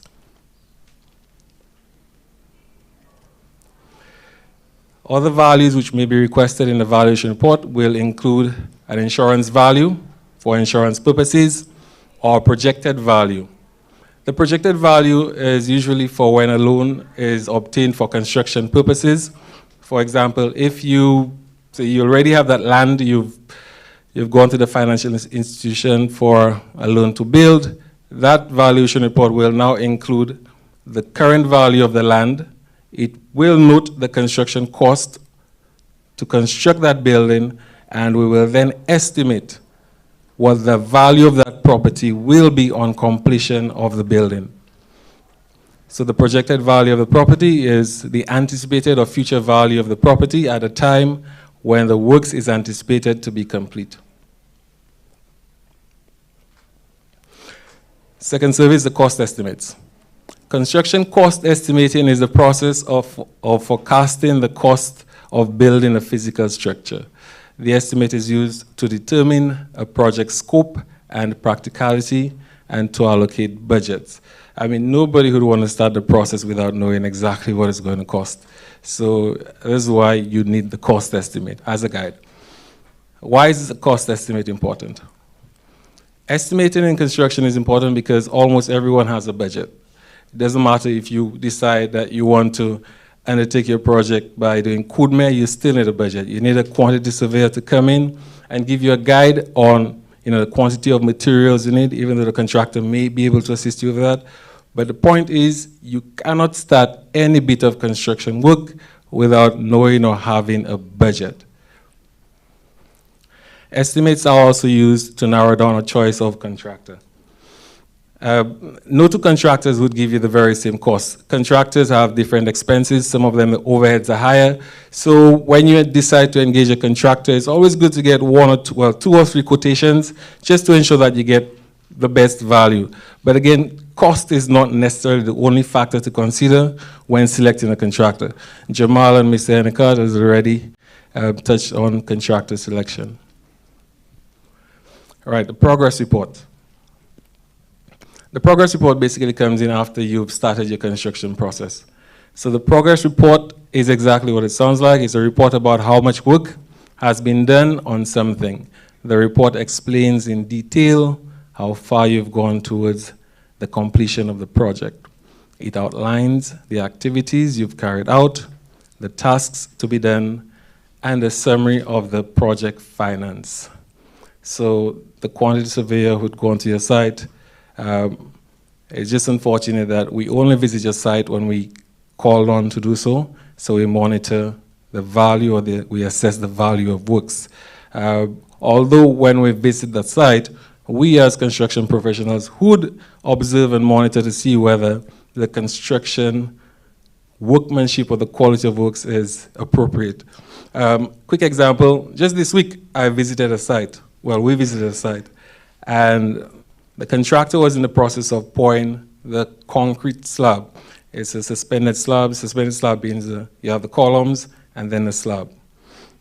At first glance, we could see that the slab was grossly under-reinforced. The contractor was, the reinforcement was placed. He put in his conduits and pipes for the electricals, pipes for the plumbing. So it's an indication that he's getting ready for concrete. But on a suspended slab, our knowledge already told us that it needs more than one layer of reinforcement, especially with the span of the beams. So we then had to call the client, call the contractor. Like Jamal said, he's not always on site, he has a supervisor, just to make sure that he addresses it. There was a bit of back and forth, but at the end, he agreed because what we saw was, in fact, what was not on the drawing. So, again, just to touch on what Jamal said, site supervision is important, but we as a surveyor, whenever we visit your site, again, we make it our business because it's a financial institution's business, and we acting for your best interest. The quantity surveyor, through the progress report, will also make recommendations to the lender of a suitable disbursement amount for the next stage of the proposed works. So based on what our assessment of the value of the works is, we may discuss with the contractor, or we would discuss with the contractor what his next stage of the works is, and if it's realistic, we would make a recommendation of an amount to be disbursed for your next stage.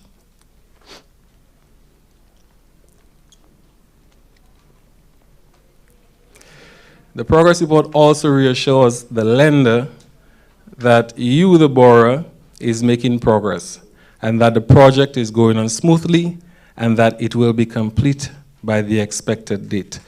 The construction process could be a bit challenging, but with support, the right persons behind you, it could be very simple. Like Mr. Hennicott and Jamal said, they're with you from inception, just like the quantity surveyor, we hear from early. So any challenges you encounter, just communicate, give a call so that you could be guided accordingly. Also, the progress report gives the reassurance that the project is being carried out as per the original scope of works. Like I mentioned, that one example, the contractor had grossly under-reinforced the slab, so we had to step in to make sure that it was done.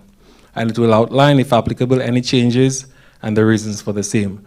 But any changes, just very quickly, once you've approached the financial institution and you've gotten that cost estimate, it's important that you stick to the budget, because any change would have a cost implication. So if you've decided to change something very early on to put a small extension, those funds would have to come from somewhere. Would it come from the very same budget or project cost, or will you finance that yourself? So it's important to stick to the budget to ensure that you don't have any issues with completion at the end.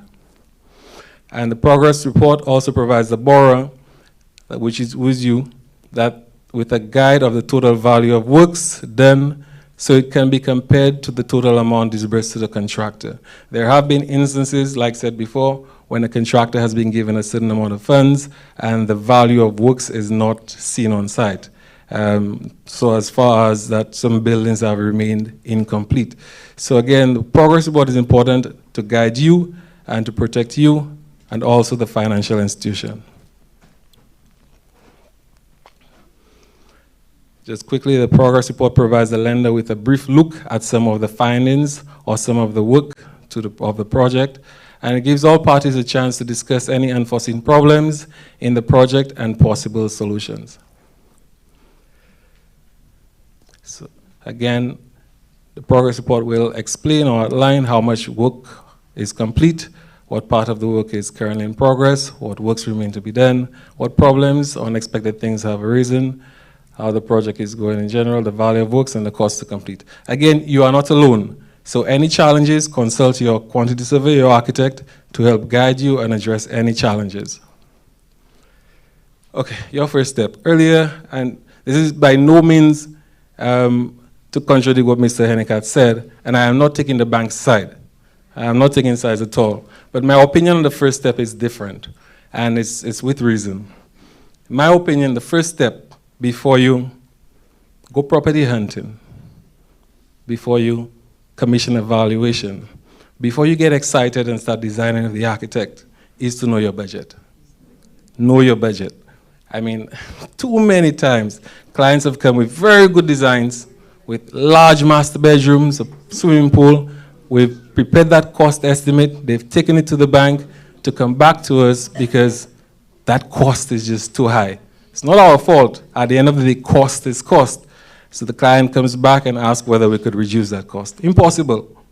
At least not impossible, but for us. So you now have to go back to the architect. And you all just heard the amount of effort put into the designs. So the first thing you should do, at least in my opinion, is to find out how much money you could afford. Comme mélanger au sajwen.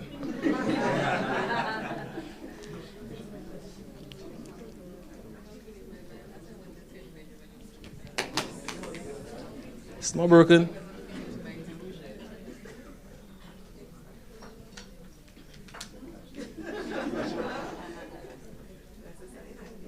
All right. So again, the importance of knowing your budget. First, it saves time when property hunting, so you don't go looking at, all kind of fancy buildings that we cannot afford. It saves costs by not getting valuations done. Persons have come to me to do several valuations. I appreciate the business, but I don't like it, because if I do a valuation for you, I want to know that you continue and you get that property. All right. It saves even more costs by not going back to your architect to have to redesign. And obviously, if you redesign, like I just said, you'd have to pay to get another cost estimate done. So overall, knowing your budget can make your process a lot simpler and faster and extremely less costly. So please go call your financial institution and know your budget before you start. It's been a pleasure speaking to you. Thank you. Thank you very much.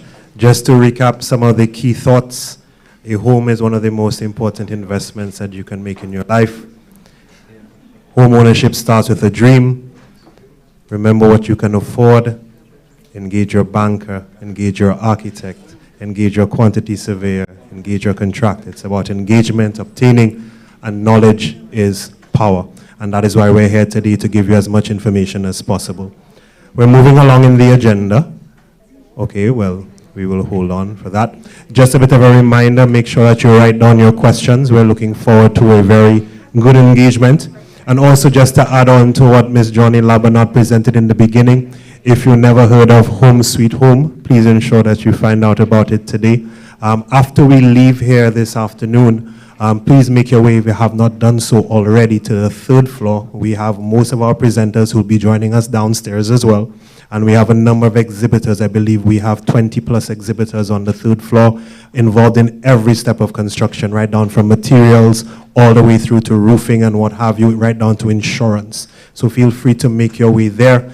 Also, if you're interested in purchasing a hybrid vehicle, we do have some auto dealers downstairs in the car parks if you want to have a conversation about that.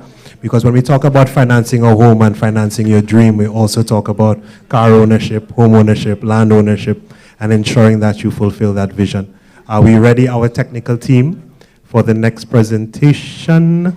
Yes, we are. So we're moving on to Mr. Alden Delmar, who will be presenting to us on the DCA process, critical documents, and standard drawing. And as usual, I will defer to Ms. Edmonds to tell you a bit about Mr. Delmar.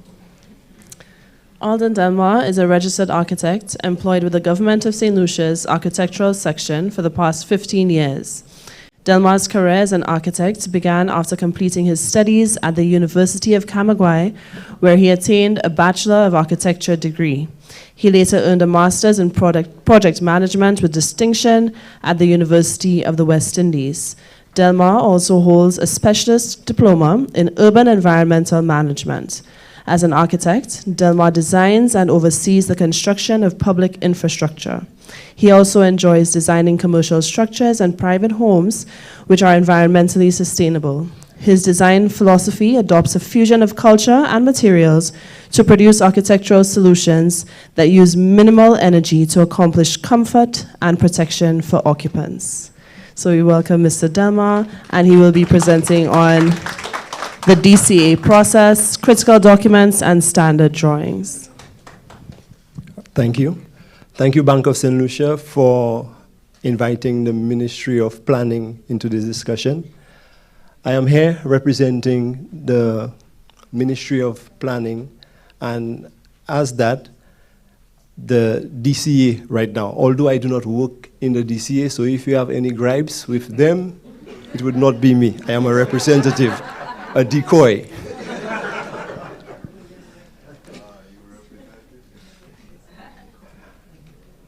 So, after you have approached the bank, you have your designer, you have your budget. You now move on to the DCA, the police. People who make sure you do what you have to do. People who make sure you mitigate all the risks that you can before you start building. So some of that risk mitigation, we would have you go to professionals. hopefully architects, I'm not talking for designers right now, hopefully architects that you would go to, your lawyers, your quantity surveyors, people that would put your project first and design something that you would be proud of.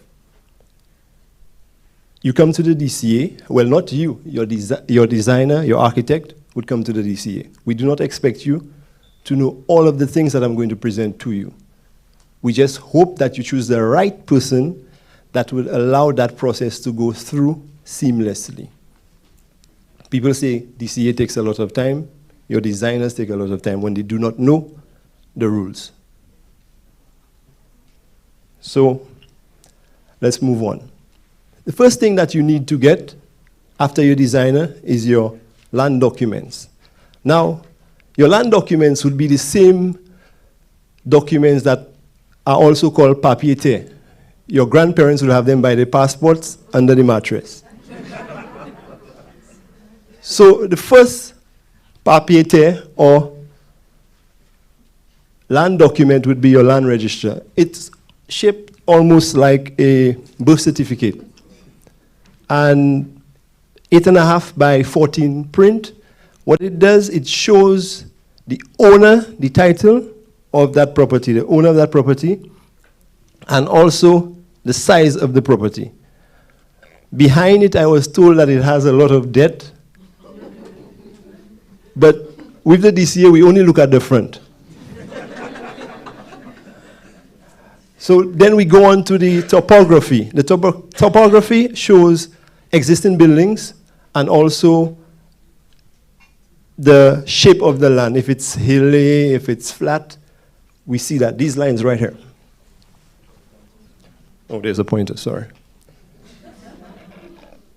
Then there's a survey plan that demarcates exactly what the property is. So it gives you the size of that property. Some people will tell you they have 3 acres of land. That survey plan will make that person a liar and show you exactly what size that property is. It also helps the designers, the architects, to make sure they place that new project or that proposed project on your property. It gives them the boundaries, and that helps them get the proper offsets of your building. The LRTP it's used for the DCA for a location. So your land register would have a reference number, and the LRTP will reflect that reference number. So we can see exactly where it is on the island. So it falls on a block, and that block has a parcel, and that parcel will have that number that matches your land register. So first set of documents. The next document you would need, or your architect, designer would need, is a building form. I know a lot of architects do not like this form because they say that we have technology now, and normally they fill these forms and say, as shown in drawing. They say that because the drawing has most of the information, and it is impossible to fit the information on a drawing on these small lines. You'd never be able to describe it. So if you just reference it, then the form is full. What is important for us is this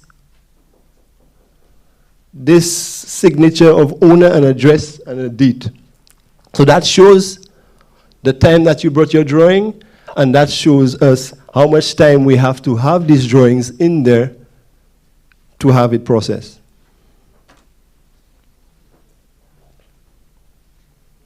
So, important, the fees. Now, these fees are not much for the amount of work we have to do on your site. So you have $20 for a house under 150 square feet. Now, there is 150 square feet. People might say that's the size of a room, but there are some people who that would be the size of their house. Then you go up from 150 square feet to 1,000 square feet. Now, here I have 100 square feet, but square meters, but it's supposed to be 304 square meters, so that would be 1,000 square feet. 1,000 square feet, you only have to pay $35 to bring in that set of drawings so they can be processed. Then we go to the higher, the larger houses, and that is the average house in St. Lucia right now. Houses just a little over 1,000 square feet.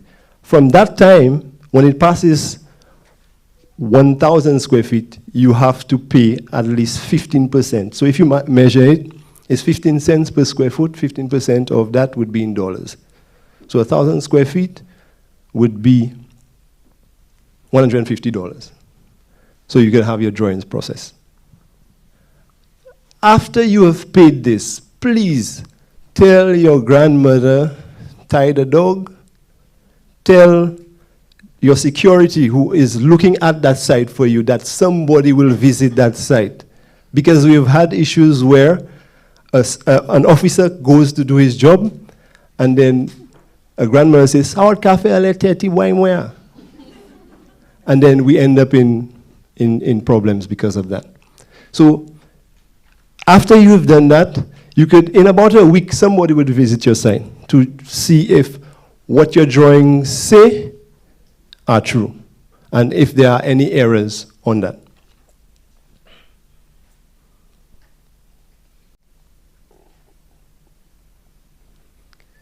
So for the purposes of this presentation, we will stick to the two types, the residential types of housing. So first, I have the residential and the residential extension. So the residential will be the single family house that we are accustomed to. And residential extension application, that would be the one where you know your house probably on pillars, as they say, and you want to build an apartment downstairs to help you with your mortgage. So we would look at that. So you have two living, you could call it a multifamily house because it has more than one family living in there. But you have two residences in one building. Then you have the multifamily house. That is a house or a building that has more than two. So 3, 4, up to your heart's desire. Your budget, sorry. So let's do the first one. The residential extension applications. So the requirements for the residential extension requirements are, you have your site plan indicating boundaries. Jamal and also Mark spoke of that earlier, indicating boundaries, minimum setbacks, functional parking with ingress and egress to DCA standards. Then you have your floor plan, your foundation plan, roof plan, sections, elevations, 3 minimum, floor framing plan, longitudinal and cross-section beams, and details. Like Jamal said, details, details, details. You do not need that level of detailing for the, as Jamal mentioned, for the construction to send to DCA. But you need to show us exactly how most of the things would line up and how they would be attached, the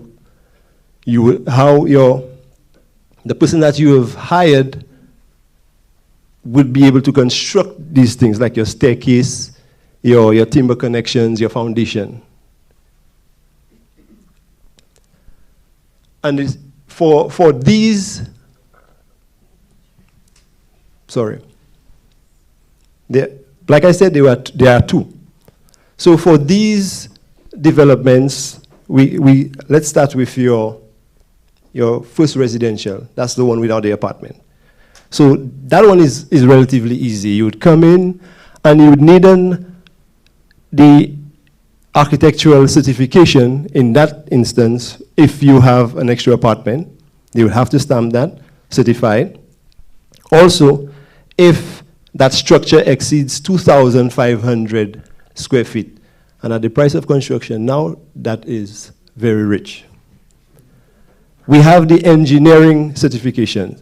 So the engineering certification, you'll have engineering certification for cantilevers exceeding 6 feet, beam spans exceeding 20 feet, structure exceeding 2,500 square feet, just like the architects, and where buildings are more than 2 floors in height. So you would need, in that aspect, for the residential and to also add the apartment, you would need certification when these things happen on your design.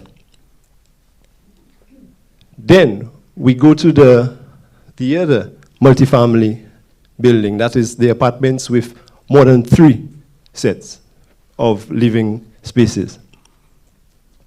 So just like the first, you need the same set of documents. The site plan indicating boundaries, minimum setbacks, floor plan, foundation plan. Like I said, it's nice to know all these things, but you would not need to know them technically. It's what we search for, and your professional will handle these things for you. So the requirements for this, I'm going backwards. Sorry.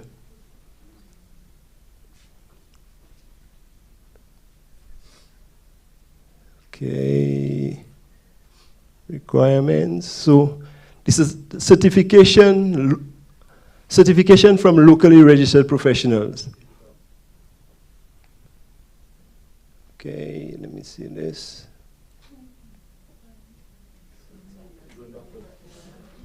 Sorry, the technology, and I'm young, you know. Yeah. All right, so certification from locally registered professional. Now, in this instance, your certifications would be more. That is, you'd have to get everybody on board.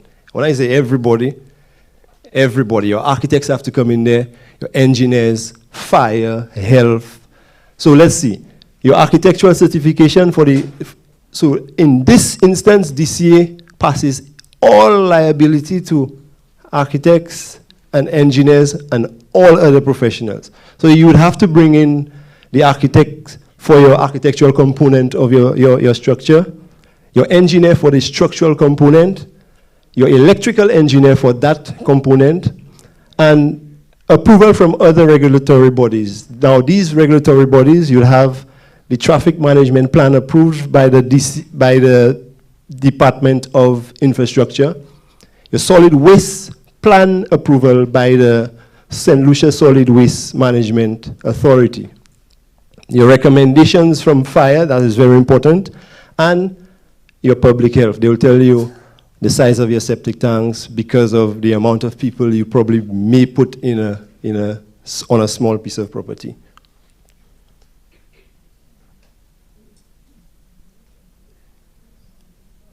Okay, drawing documents approval by the DCA is valid for 12 months.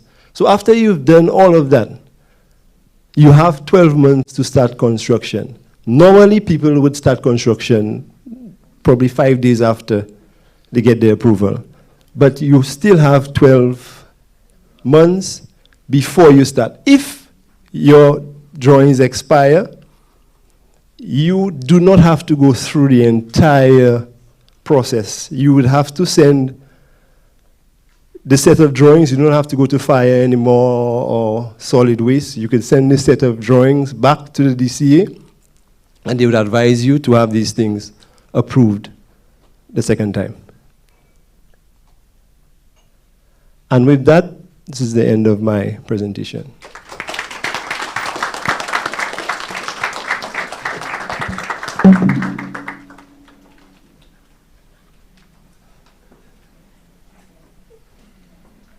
Thank you very much, Mr. Delmar. By a show of hands, how many folks have learned something new so far? How many? Oh, wow. Okay, that's better. Looking at 90% of the room, that's fantastic. So we've heard from a representative of the Ministry of Planning on behalf of DCA. We've heard from a quantity surveyor, architects, as well as bankers. We now shift the focus to the legal aspects of home ownership. So we'll invite Diana Thomas into the front, and for Annalisa to tell us a bit about Ms. Thomas, who'll be presenting on demystifying the legal aspects of home ownership. Annalisa. Diana Thomas is a senior partner in the firm Flosac, Dublé & Thomas, and has been a lawyer for 19 years. She has a depth of knowledge and vast experience in many areas of practice. Diana is ranked in Chambers and Partners 2020 Global Guide, where she is described as an extremely experienced and well-regarded litigator with an extensive knowledge of the civil code. She is noted in particular for her work with financial institutions and banks, and sources consider her a brilliant lawyer who they are very impressed with. A co-head of the Litigation and Alternative Dispute Resolution Department, she has successfully represented clients at all levels of the court, including the Privy Council, and settled matters at mediations or negotiations in St. Lucia, in other Caribbean islands, and in the United States. She has developed and maintained legal relationships with large corporations in St. Lucia across several industries, including utility providers, hotels, car dealerships, banks, insurance companies, government bodies, and of course, the so important individual citizen.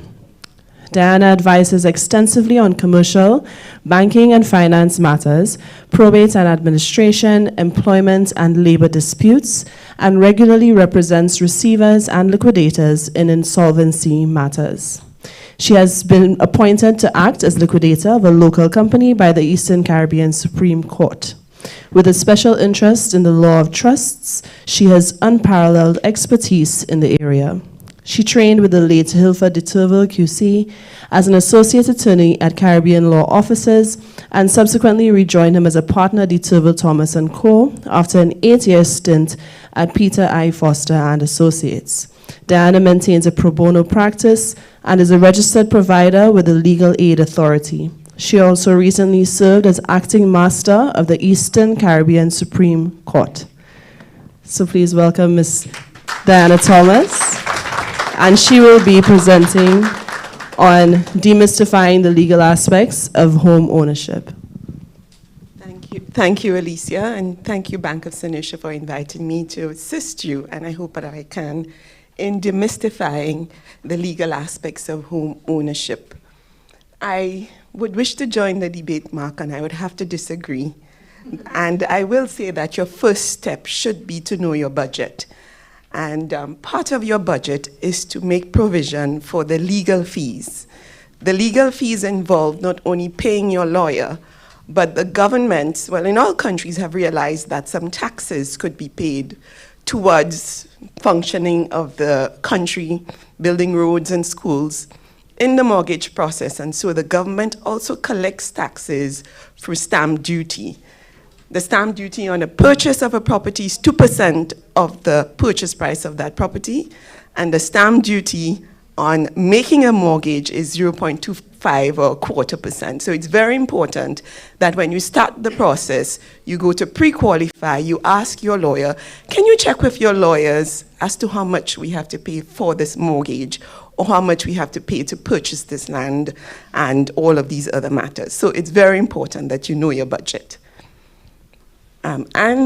It was Alden who had introduced the land register to you earlier. So the first item we are going to look at is understanding the land registration system, the land register and its constituent parts. The second item would be not everything is on the land register. So there are exceptions, and we would like you to know about these because we do not guarantee everything. And it's important that you understand that you need to engage your architects, especially your land surveyors and your quantity surveyors to an extent who will assist you in determining matters, what we call overriding interest.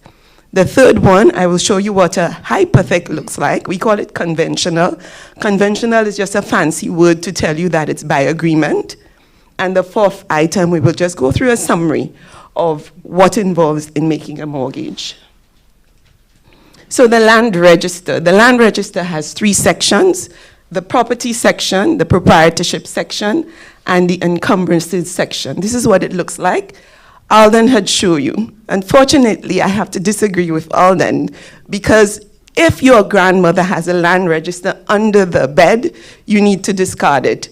A land register is valid as of the minute you take it out of the registry. You could walk in now, and the minute you walk out, the land register could change. So sometimes we say to clients, listen, every year, just go to the land registry and ask them for a copy of your register so you could know if someone else sold your property under you. It has happened. So this is what a land register looks like. If you can see, it's, as Alden said, it's shaped like a birth certificate in landscape view. I don't know how to use the pointer, I wanted to show you where the property section is. The property section, this is the story about the property. It's located in the quarter of Dauphin, or in the quarter of Micoud, or in the quarter of Castries. And this is the block and parcel number. Every single parcel of land in St. Lucia has an identifier. And the identifier is a number, a letter, and a number after it.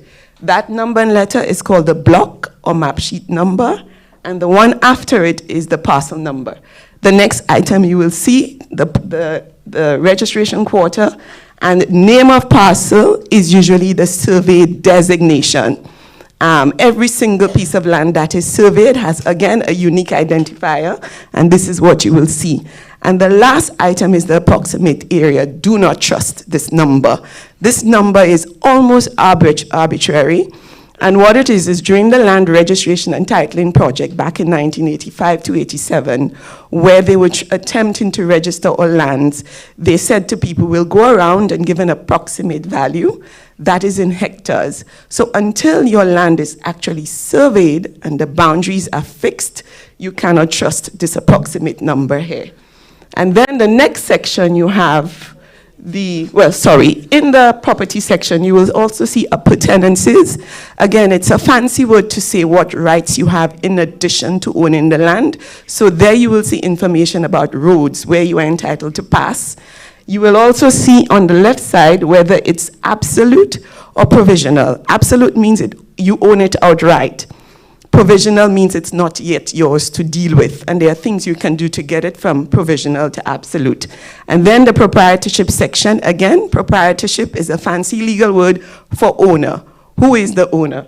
So your name will be entered here, and your address if possible, and that information is really the information about how you became owner. So you will see the A record is for people who were owners before the land was first registered back in 87. But you do not have many, many pieces of land that still have that A record information. So we had seen the land register, and remember I spoke to you about the survey information. Alden also showed you what a survey plan looks like, and this is simply what a survey plan looks like. We spoke about the proprietorship section earlier, and in that proprietorship section, not only does it contain name and address, it also contains things like cautions. And if there's a dispute between people, and the court puts what you call an inhibition, which is something that prevents you from dealing with the land, you will also see that information in the proprietorship section. It's important, people, that you take your land register and you look at it so you could know what are your rights. We're still on the proprietorship section. This is the larger example of the register. I spoke about the A record. The A record is the title to the land back before 1987. So this is an example of an A record, adjudication record it is called. Now, in the proprietorship section, you will see if the land is in common ownership. When you go to your lawyer will ask you, are you married? It's not because we want to know your business. It's because there are legal consequences to the status of marriage in St. Lucia. If you are married and property is purchased during the marriage, and you do not say how the property is purchased, even if your name is the only one on the land register, it falls into the community. It means you cannot deal with it without the intervention of your husband, ladies, or without the intervention of your wife, gentlemen. It's very important. And so it's important because if the bank gives you a mortgage, the lawyer has to be sure that your wife or your husband do not have an interest in that property. And you will see that on the land register. It will say in community, that language there. Now, it's not because it doesn't say in community, that doesn't mean it's not in community, and that's why we need to tell you about overriding interest, which we will see a little later. Still in the proprietorship section, we speak about cautions earlier. I'm sure most of you have heard people say, well, I put in a caution on the land because I was going to buy it and they sold it to someone else. You will see that information in the proprietorship section. Again, this is what a land register, if you saw the one earlier, there was information on one line which shows the owner. This is what a land register with cautions on it looks like. It says caution, caution. So 3 people placed cautions on that land, on that piece of land. That looks very valuable. We should go and look to see if it's for sale.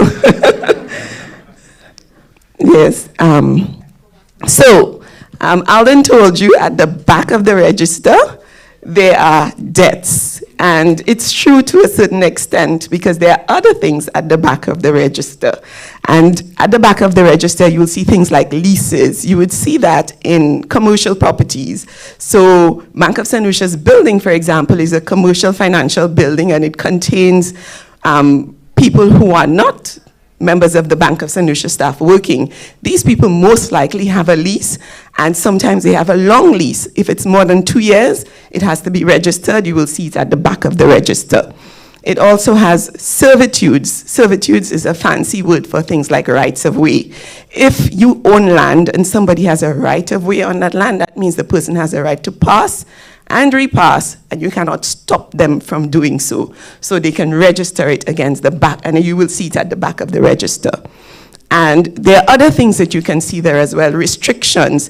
You can see a restriction at the front or at the back. A good example is if a child inherits property and the registrar gets to know that that person is a child, you will see the registrar entering on there that you can only deal with the child's property with the court's permission, or you have to wait until the child turns 18 years to do so. So that's an example of a restriction. And this is what the encumbrances section of the register looks like.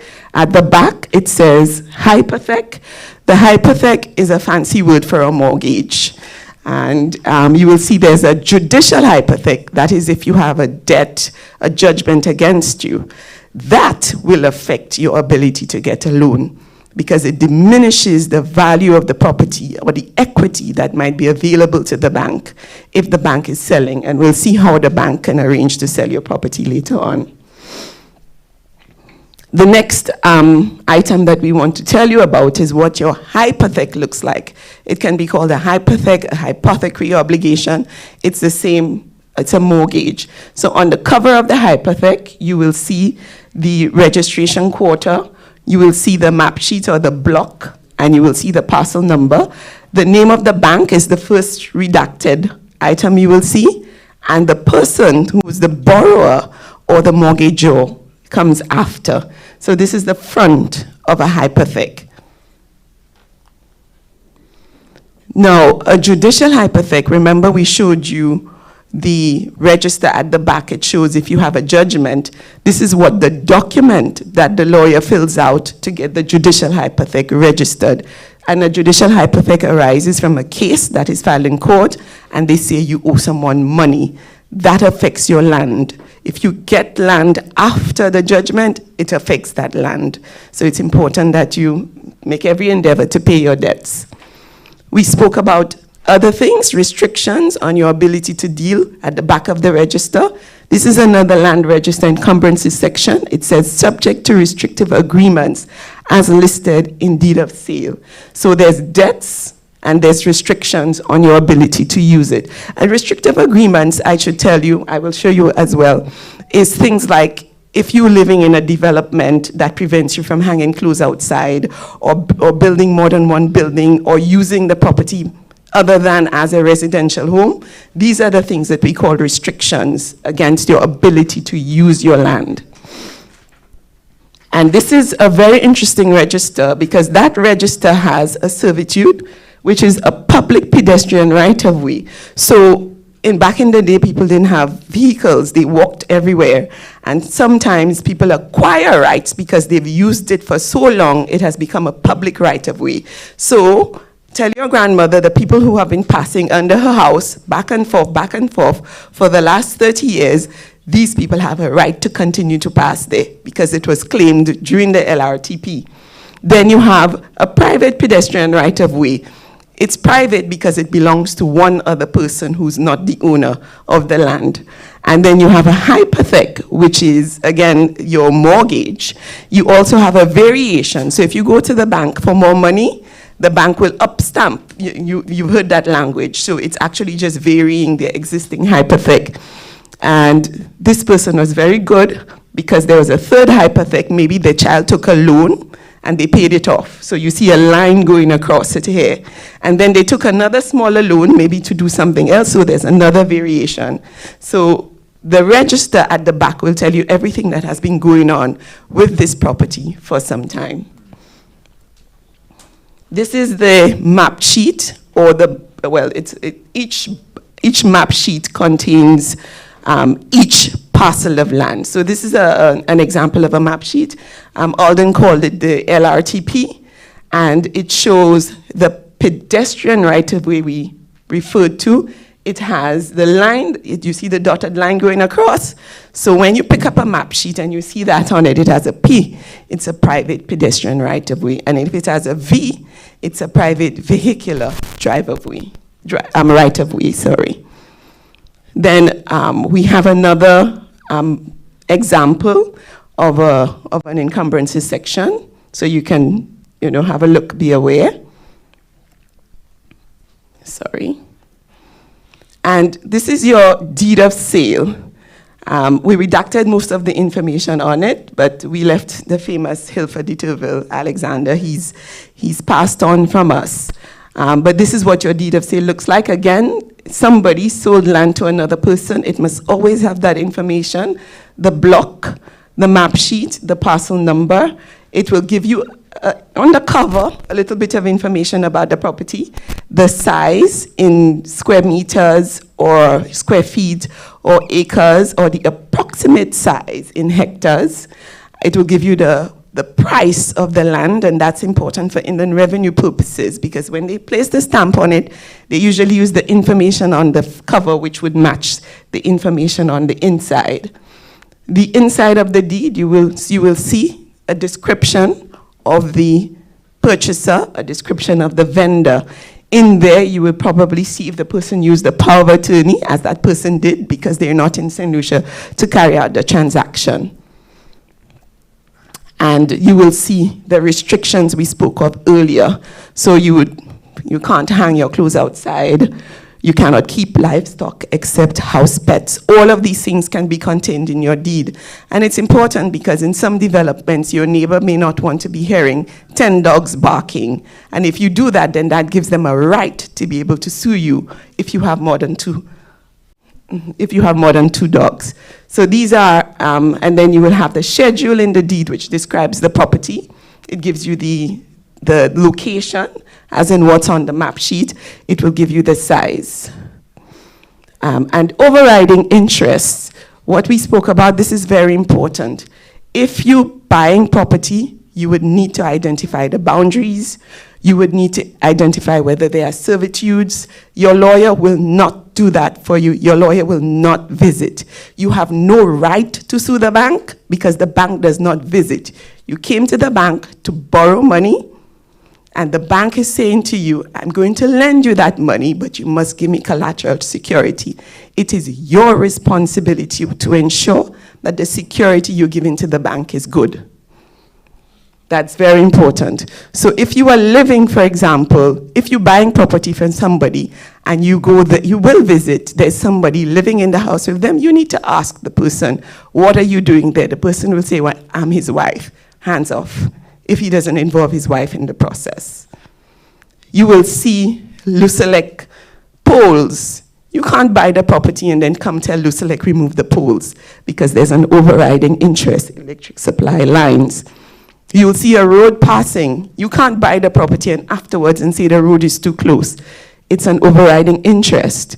There's somebody who's living in the back in a whole farming. You need to go and see what that person is doing there and who put them there because you can't take them out. So these are what you call overriding because they override the rights of the person who owns the property.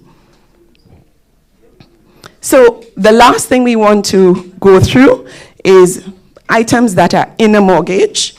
And it's very important. The first thing is you have to say how much you owe the bank. You have to agree on giving the bank the security. It will say how the security ranks. If it's a home, it usually ranks first. If it's a student loan, then you have a second ranking and that sort of thing. It will describe the immovable property, and then you have an obligation to pay debts. You have an obligation to pay the property taxes, pay your NIC, because these items diminish the value of the security to the bank. They have a first right. You have to insure any buildings. You have to maintain the buildings, and again, that is important for the bank to maintain its security. And you have to pay interest at the agreed rate. Now, it usually allows you to use the property, but you cannot sell the property, you cannot lease the property without the bank's permission. And the final item is those items that you would need in order for you to be able to secure your mortgage. And the good thing is today, it didn't used to happen before, bankers now assist you and tell you what the checklist is. And they tell you you would need your identification particulars, you would need compliance letters, and we would complete searches for you.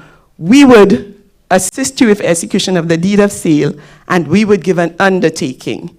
And team, with that, I want to tell you that the mortgage process with the lawyers can take anywhere from 5 days to 2 to 3 months, and it depends on if you fulfill those checklist requirements.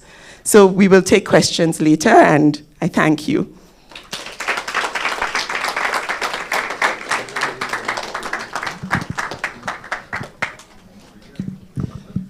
Thank you very much, Ms. Thomas, representing Flosac, Duboulay, and Thomas, demystifying the legal aspects of home ownership.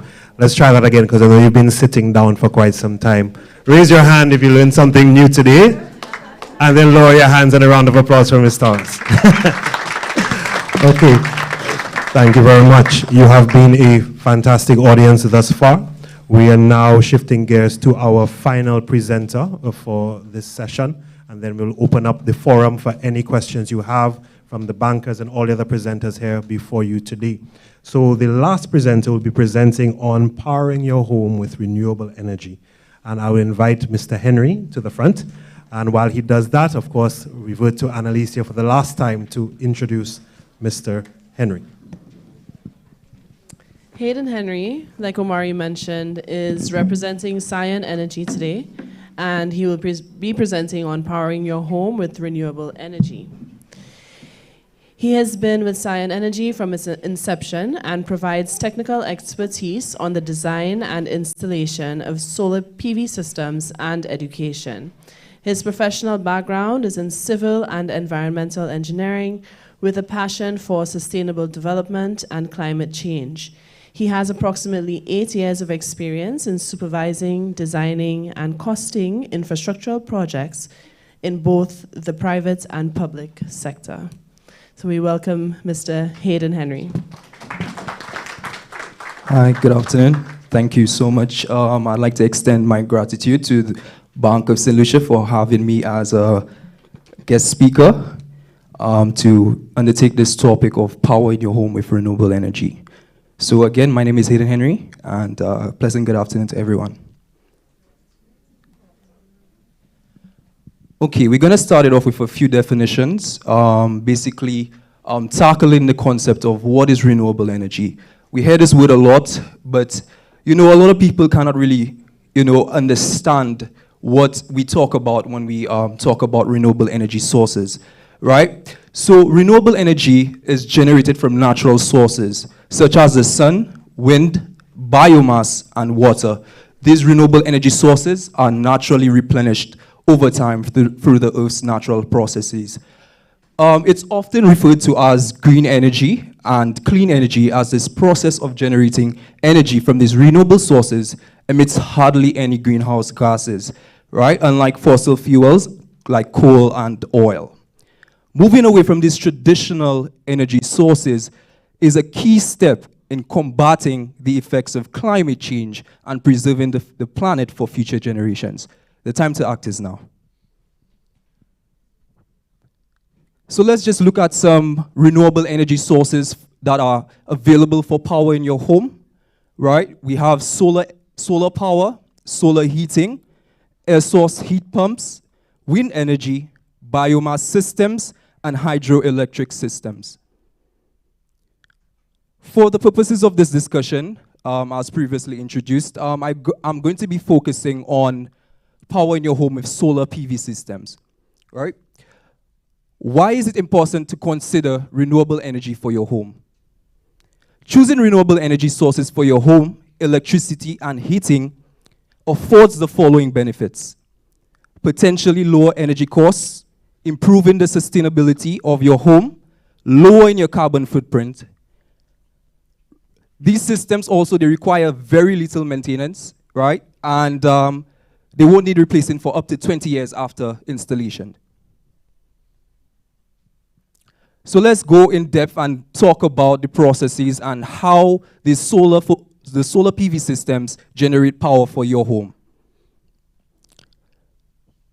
You can generate power through the sun's rays, and this power is converted right from the rays through photons, and this is utilized to generate electricity for your home. These systems are traditionally mounted on your roof, but they are not limited to being mounted on the roof, as these systems can be ground mounted or they could be mounted on canopies. These panels can generate power optimally during the daylight hours, and it doesn't need to be extremely sunny for these solar panels to generate power. Yes, there is climate variability in terms of the weather system and how it affects the performance of the panel, and we expect that during cloudy or overcast days that the performance of the solar panel might be diminished, but we still have substantial levels of power being generated. The power generated during daylight hours, right, can be stored in batteries. And it's important to stress on the significance of this battery technology when utilizing the solar PV systems. Because we understand that the bulk of the energy generated would be during peak daylight hours, right? And we need to understand our lifestyle and at what periods during the day we would have peak usage. And when we have this understanding, right, we would know that we would need a certain amount of battery storage capacity to power our homes even through the evening, right? So it's important to consider this technology and the use of batteries, which typically come in sleek, modern standard designs, and these can be wall-mounted as well. Generating your own electricity with solar panels gives you the power to improve your home sustainability, as previously mentioned. Solar panels can also help reduce your reliance on the grid, right? Most persons in here who would be considering solar PV systems for use in their residential applications would not be looking at a system that would take their homes most likely completely off the grid. So you would need to be implementing your solar PV system in conjunction with supplemented power from the actual grid, which is provided by Lucia. With solar panels and the battery storage technology, you can expect a yearly average reduction on your electricity bills. Another important aspect of the solar technology and the use of solar PV systems is solar heating. Solar energy can be used to provide hot water and heating all year round. Solar energy systems use solar panels that can be fitted to your roof, mounted on a freestanding frame, or even hung from a wall. The power they generate heats up water stored in a hot water cylinder, and approximately 5 square meters of space that receives direct sunlight for the main part of the day is required for effective use of these systems. These panels can also be used to directly power your heating in temperate regions where there might be need to be heating up your spaces. These panels can also be used to undertake the heating of your home as well. Let's just take it to a little science and just kind of take our mind through how this technology works, right? So solar photovoltaics or PV systems is the process of converting sunlight in the form of photons into electricity in the form of voltage, right? Solar cells, which are joined together to make up a solar panel, convert the natural energy from the sun into energy we can use in our homes. A solar cell has a thin layer of semiconducting material which is charged differently to allow photons to move between the layers and generate a voltage. This is then transferred to your home through the use of an inverter. The output of the solar PV system is measured in kilowatt peaks, which is essentially the maximum energy it could generate during a peak performance on a clear summer day. The largest system that is generally utilized for residential applications is a 4 kilowatt peak system. But again, these systems and these arrays are designed for site-specific applications, and because of the significant amount of considerations and variability from site to site, that you might have to have an independent consultation to determine your solar PV system needs in terms of the size of the array that would be required. Another important aspect that we need to consider as possible homeowners and is this technology suitable for my home? Most people that talk about solar PV try to make it seem like it's a fix-all solution in terms of renewable, but we have to take into consideration that there's many different factors that will determine whether your site is suitable for utilizing this technology. Solar PV may not be suitable for all homes, as I previously said. There are a number of factors that you would need to consider when undertaking these installations. The orientation of your property and its roof, right? That is a major consideration when considering the installation of solar PV systems. The size, shape, and pitch of the roof. Now, the pitch of the roof just refers to the inclination angle from the horizontal, basically how steep the roof is vis-a-vis how shallow it is. There are problems associated with shading as well. These may be caused by permanent obstructions or existing structures that might be surrounding your home, which might be casting permanent shadows on your roof, right? Another important consideration, as I mentioned earlier, is lifestyle, right? At what hours do we use our peak energy usage? If it's at the evening time, we would definitely need to be considering battery technology for the storage of our renewable energy. Again, the last but not least concept we need is planning permission, right?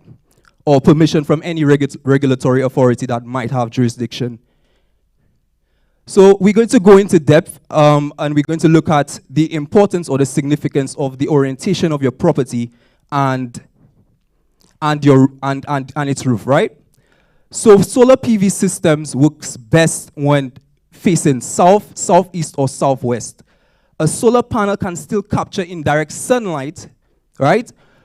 While facing north, although this is not advised because, of poor performance, if you're using indirect sunlight for the production of energy. Again, not to get too technical on you guys, but this diagram essentially illustrates the inclination angle, which is shown as beta. And this is basically, like I said, the pitch of the roof from the horizontal, how steep or how shallow your roof is. And this is important for capturing sunlight energy, right? It is best to ensure that your roof has adequate space to fit a suitably sized array.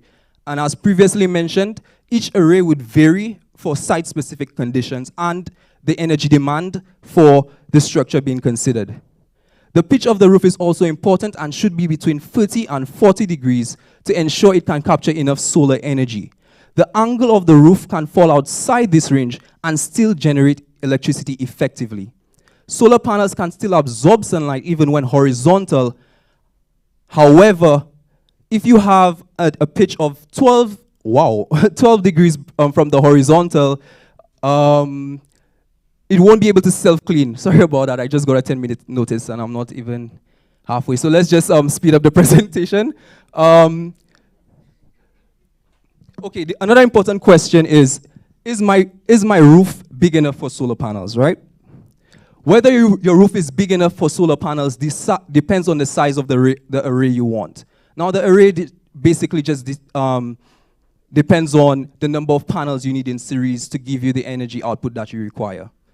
For a standard 4 kilowatt peak size system, you would need approximately 28 square meters of clean roof space for a system of that size.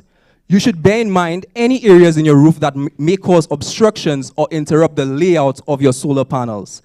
This includes things like skylights, turrets, or roof vents, which may complicate installations. Whilst installers can generally work around these obstacles, it could have an impact on your installation cost. Alternatively, you can turn to flexible solar panels, which make it easier to have solar panels installed onto unconventional or lightweight roofing. Another important question that we might need to consider, and I think a lot of homeowners have that on their mind, is what is the finish of my roof, or is what material is most suitable for the use of solar PV systems, right? Generally, solar PV systems can be installed on most types of roofs, right? And a lot of common roof finishes that we see is like asphalt shingles, metal, tar, and wood.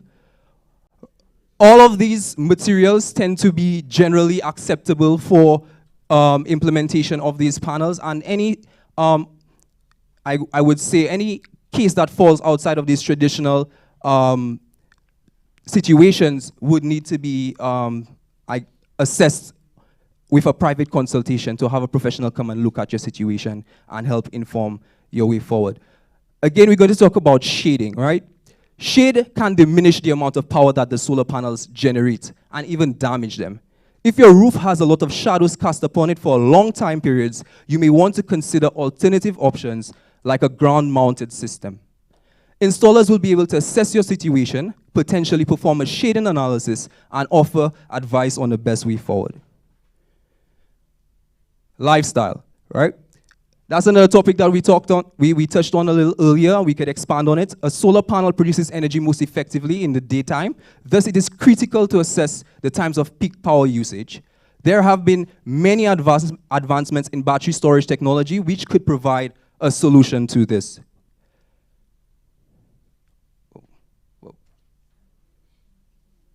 Right, okay. So we're going to just talk about regulatory permissions and approvals. Generally, homeowners don't need planning permission to have solar panels installed. However, if you live in a conservation area or if your house is listed, you may need planning permission in some cases, right? As previously mentioned, most homeowners would not be fully taking their homes off the grid. You would be supplementing your power usage with power from the grid and your solar PV systems. So you would need as well, you would need approvals from Lucia to make sure that your electricals and your wiring is up to code. You would, because your system would have to be tied back to the national grid. So the key takeaways from our presentation, we're just going to briefly touch on the benefits of adopting solar PV systems for your home and if it's worth installing, right? Generally, these systems, if you are able to implement those systems in your home, you would be able to take advantage of the following benefits, right? A lower energy bill, shrinking your carbon footprint, having less reliance on your energy supplier. Again, those systems require very little maintenance, and they won't need replacing for up to 20 years. Again, I would greatly, I would say strongly advise to store solar energy in solar battery for use in the evening.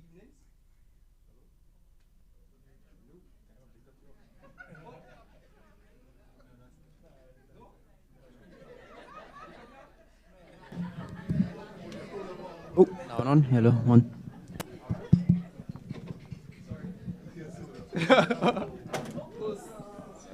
Sorry. Hello? Okay, yeah. We're back. Yeah, we needed some solar power for that mic, yeah.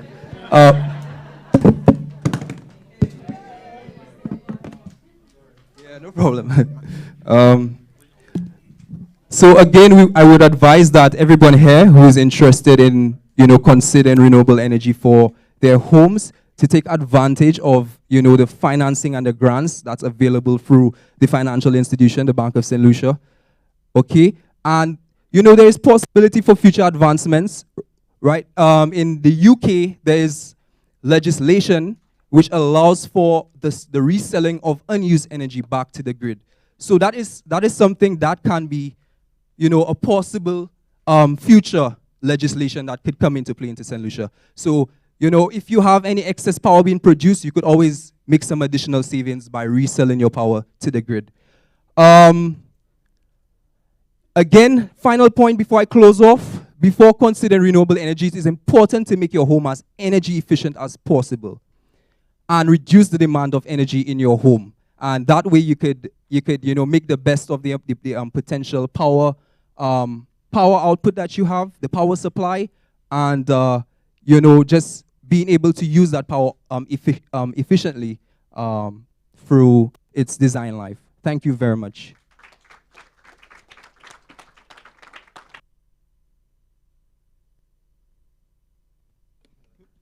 Thank you very much, Mr. Henry. Ladies and gentlemen, you've sat, you've listened, you've absorbed quite a bit of information this morning going into the afternoon, and we're now commencing the final segment for the day, which is the open forum. So in the back, we will have 2 roving microphones, so just feel free to raise your hands. Any questions you have from any of the presentations today, any questions you have that are not related to the presentations but are related to the process of home ownership, feel free to ask today. We have a number of experts, a number of distinguished panel members here who are available to answer your questions. So I would like to announce the forum is formally open, and we can proceed with any questions that you may have. We have no questions. We have one in the back and one in the front.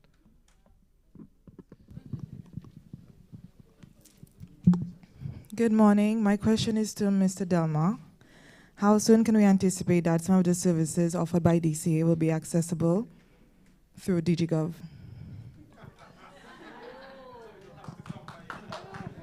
That is a very good question. On the internal, I can tell you that we are trying our best, scanning all documents to make that available for you soon. The level that I am in government, it is above my pay grade. So I would not, so the word soon, I can say it is highly possible that you would see that in your lifetime.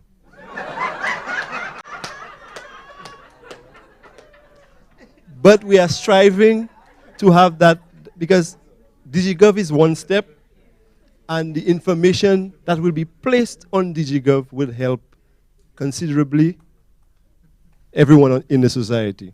So saying that, it'll be soon. So those who didn't hear the question, she was asking how quickly will we be able to access the DCA services by DigiGov online. So the answer to that is soon. We have quite a few hands here. Where's the roaming microphone? Okay. I believe there are 2 roving mics. Hello, so my question is for Diana Thomas. In regards to, you said the land registry, it's good to check it every year, or like sometimes somebody could sell the land from under you. I was just wondering, how is that possible? Before 2007, there was no identification particulars for owners.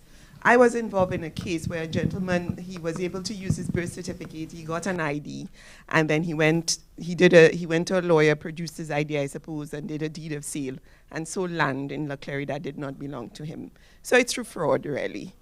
And so it's important that you always check it. Another reason is you have a lot of people who migrated out of the country prior to the land registration titling project, and they lost their land because they were not around to claim their land during that process. So now that you know that our land is registered, don't buy land today and then wait 10, 12 years before you actually see what is happening on it.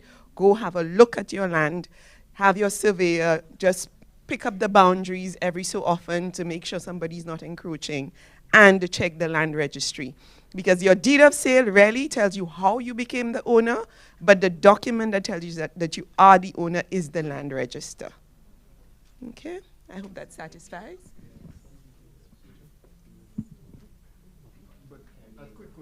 the land register,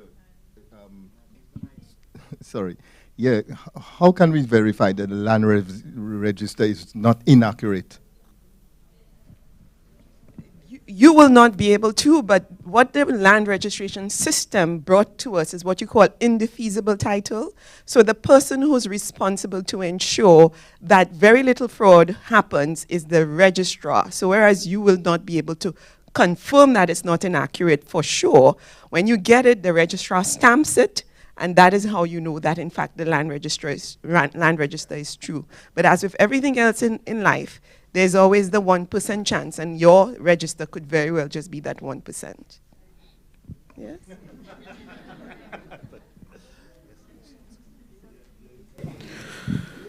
Good afternoon, everyone. First of all, let me thank Bank of St. Lucia for having us here.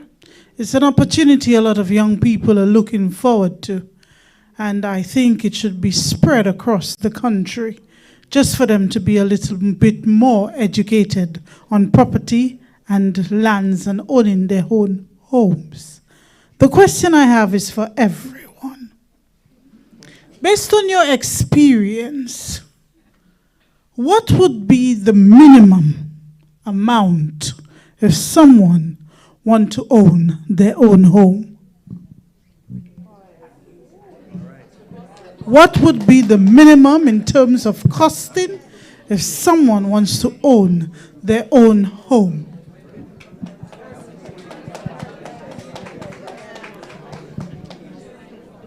I'll address that by saying it depends on the size of home you're looking at. Anyone wanting to own their own home could be anywhere from 500 square feet up to 7,000 square feet. So it depends on the size. It also depends on the materials used. So whether you're building a plywood house, you're building a concrete house, etc. Green heart, etc. There are a lot of options. It's difficult to say a minimum. You can look at something like a rough per square foot cost, right? So in the construction industry, we tend to use a per square foot cost as a basic guide to the size of house you can get for a certain budget. So at one point it was like $250 a square foot or something, Over the years it's gone up. Currently people will tell you it's $350 a square foot and all kind of things. But some people will still tell you that they can build something simple for $200 a square foot. It depends on the material. So if again a plywood house, Andy, if you're looking at a plywood house, what sort of per square foot costs do you think we can apply? Like $150 a square foot, So depending on the size of the house and the materials you're using, then that determines the minimum. 1 second, let me just let Andy input on that as well, as he is the QS. Yeah, thanks. Just to touch on that very quickly, again, we come back to the budget, because once you know your budget, you relay that information to the architects who can now design around your budget. So the budget is very important. That's where you start. Therefore, you notice I started by saying your dream big. Everybody is reducing your dream to dollars and cents. I spoke about our lifestyle. Once you establish these things, then we have you are raising some serious issues about land use planning. Right now, you still can't get a lot under 3,500 square feet and allowed to build on it more than 60%. So somebody is dictating how your lifestyle is going to be. Yep. Now, what is the length of a piece of string? That's what you have asked. But we should be able to determine where we want to live, with whom we want to live, whether we want to live in a gated community, next beside persons on either side of us. And then we start to bring in the QSs and anybody else to dictate to us what is the unit cost of starting to dream. So I'm going to ask part B of my question. We have a lot of young people in this country. You could say maybe 60% is trying to save, 40% they don't. Also, how many women or men at the age of 30 or 40 would save about 20,000? How many? Right? Pardon? That's right. Okay, that's you. Okay? So, the question to finish. My budget, easy to be gotten, because I save with my credit union. Sorry, Bank of St. Lucia. Please turn off the mic in the back. Joking. I have a reason why. Let's say it's 300 straight up. And I just want a 1-bedroom, classy, small home. Will I be able to build it? 300. For 300,000. Uh-huh. That, and you said classy. That would be a... No. That you would be able to put a plunge pool on that. I'm talking for everyone, you know. If it's 300 and I want a classy home, classy doesn't mean it have to have expensive furniture or anything. Classy just means it's clean, well put together, and it smells sweet. Okay? That's one. So, can that 300 classy small home can be built in Marisil, Bonte? I'm giving you names. Can it be built in those places? Now,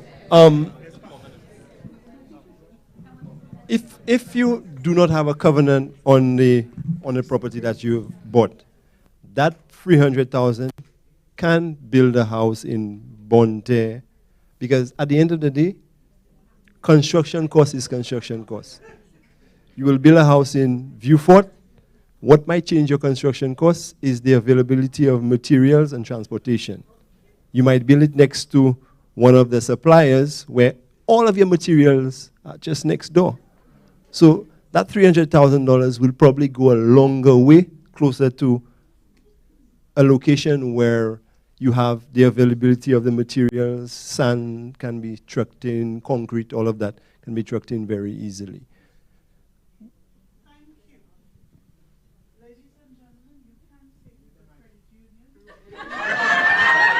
Security.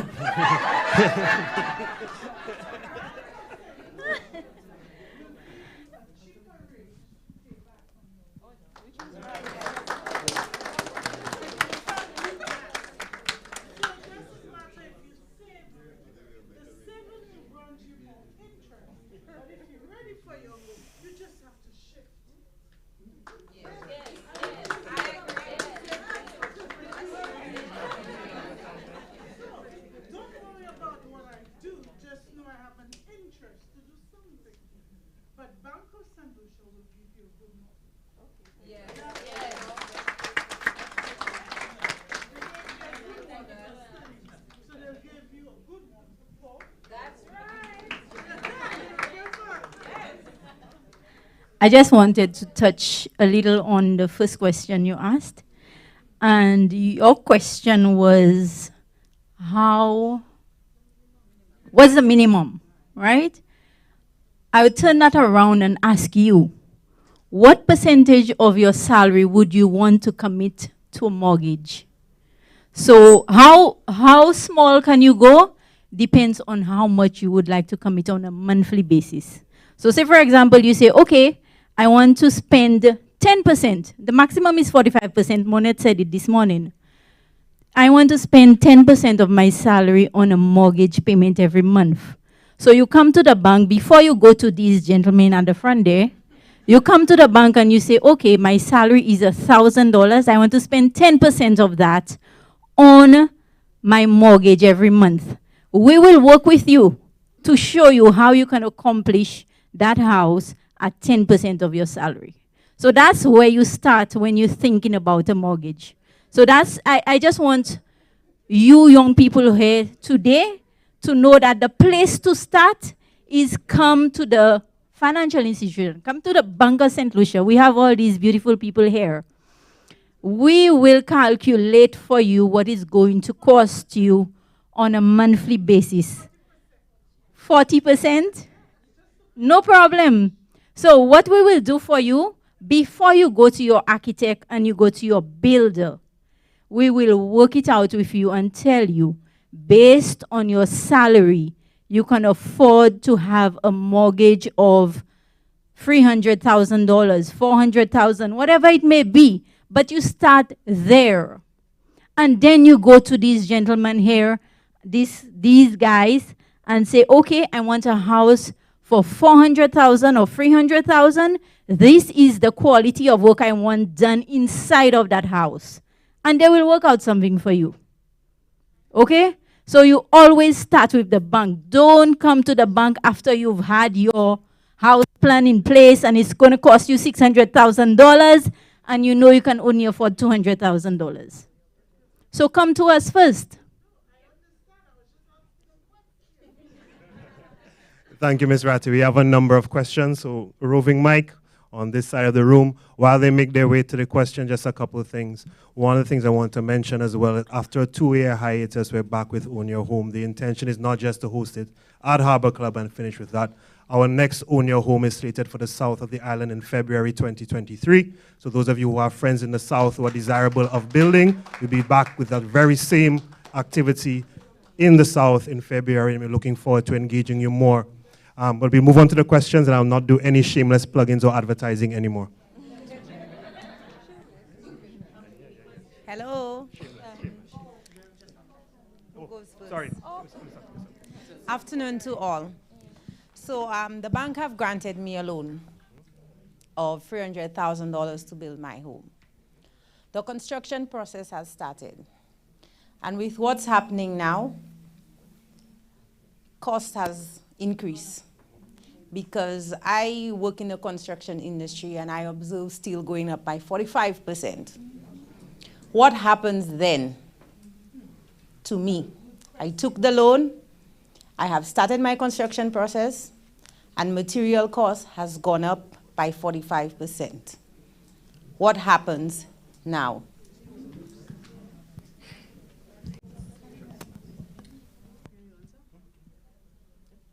Good afternoon, everyone. I'm just going to piggyback on what Mrs. Michelle said.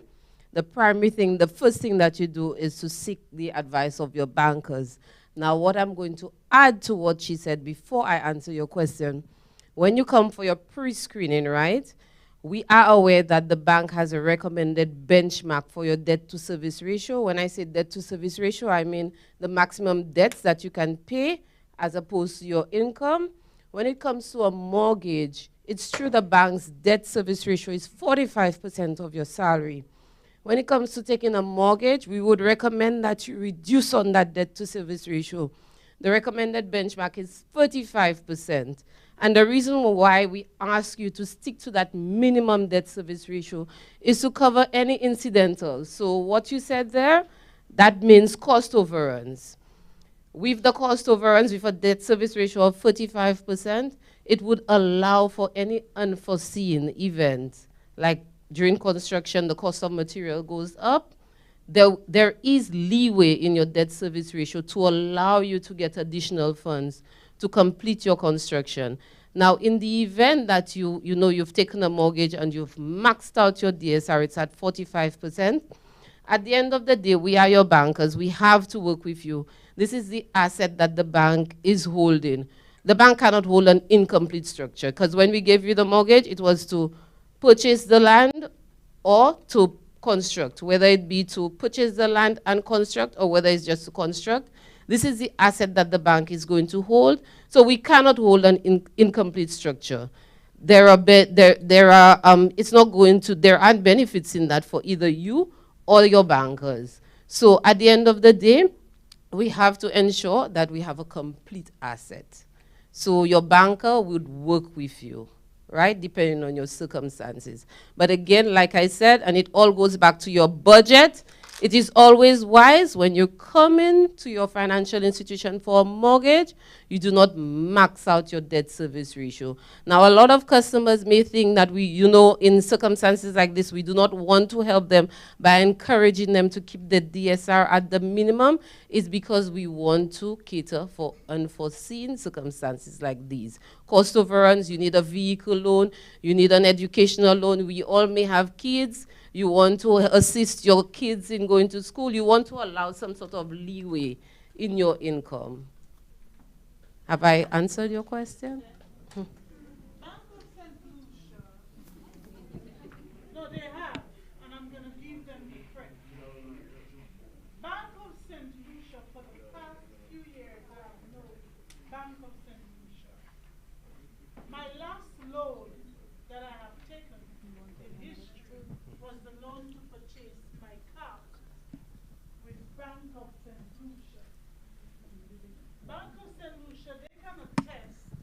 I paid that loan maybe 6 months or 8 months earlier. And I'll tell you how. They encourage you, if it is 700, you have to pay that for 800. To put either 100 aside or 200 aside, and it will be building up. And if you realize it could be 70 extra in the build-up, or even a few $100 extra in the build-up, paid off. But they encourage you, just hold on if you don't mind. You could use that amount, or maybe 7,000 you save within that room to purchase something.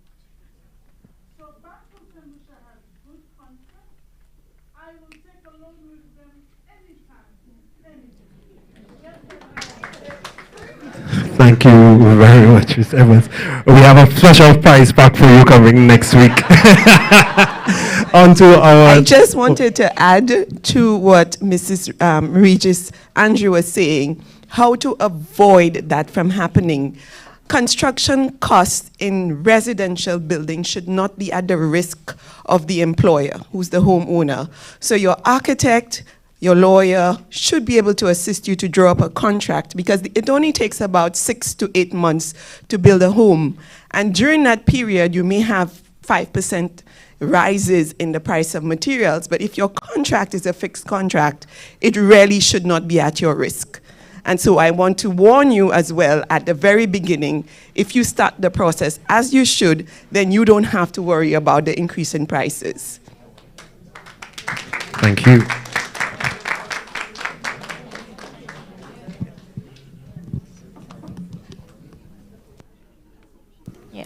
So my next question is, as a young person, if your debt service ratio doesn't put you at a place where you can even qualify for a mortgage, but you would like one, and let's say, like Mr. Hennicat said, dream big. If you can present a plan that shows that what you would be able to construct given a certain price, like for example, you're not just building a home, but your home can generate passive income, would y'all as Bank of St. Lucia take that into consideration if you present like a proposal, and how is it possible, or it's just working with the debt service ratio and there's no working around that and you'd probably have to wait longer? Okay, just to touch base on your question, with regards to the debt service ratio, I don't like people looking at me in the back.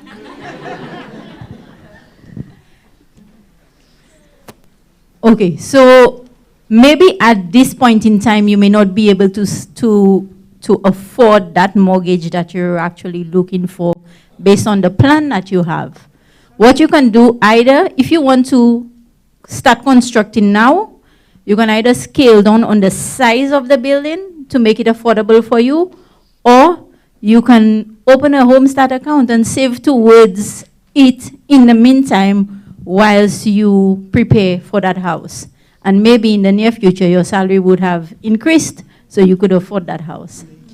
Okay, so even if you have the proposal and it can show that you can generate additional income aside from your base salary, it's not taken into consideration. You have to have that proper debt service ratio. Okay, just to clarify, are you asking about a second income that you have? Would we consider a second income or proposed income? Proposed income from the property. So like a projected cash flow income.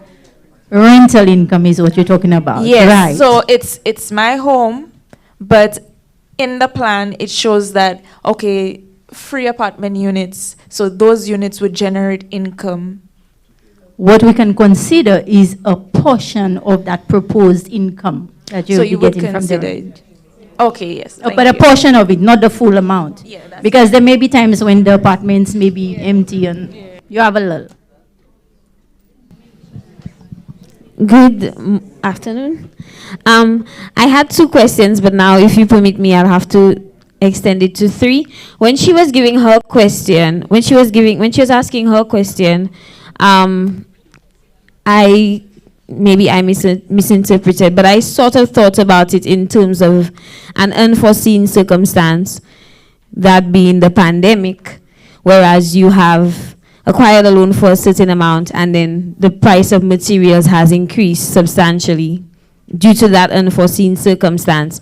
Does the bank assist in any way in terms of, well, I guess that's what I took in terms of what she was asking. So that's my first question. My second question is in relation to the Home Start account.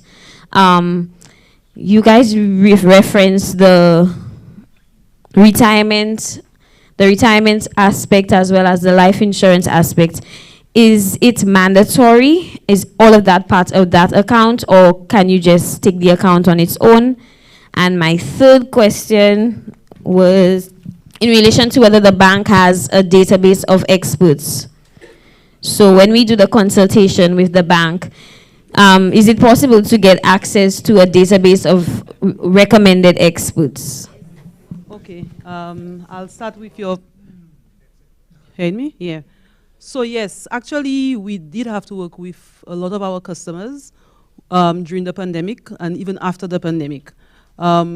Post the pandemic, the cost of a lot of materials, and you had persons who were doing construction during the whole COVID, and the materials were coming in, but the cost went up. So yes, we did work with those customers. So like Mrs. Reggie said, you visit your officer and you have that conversation, and in most cases we had to, because we have an asset. Basically that's the bank's protection, so we cannot have an asset that's incomplete. So definitely we did work with customers. Your second question was in relation to the Home Start account. Yes, you can open the Home Start account on your own. Likewise, the retirement account. It's just a package for the Home Sweet Home, but a customer who wants a retirement account, you're free to open this account on your own.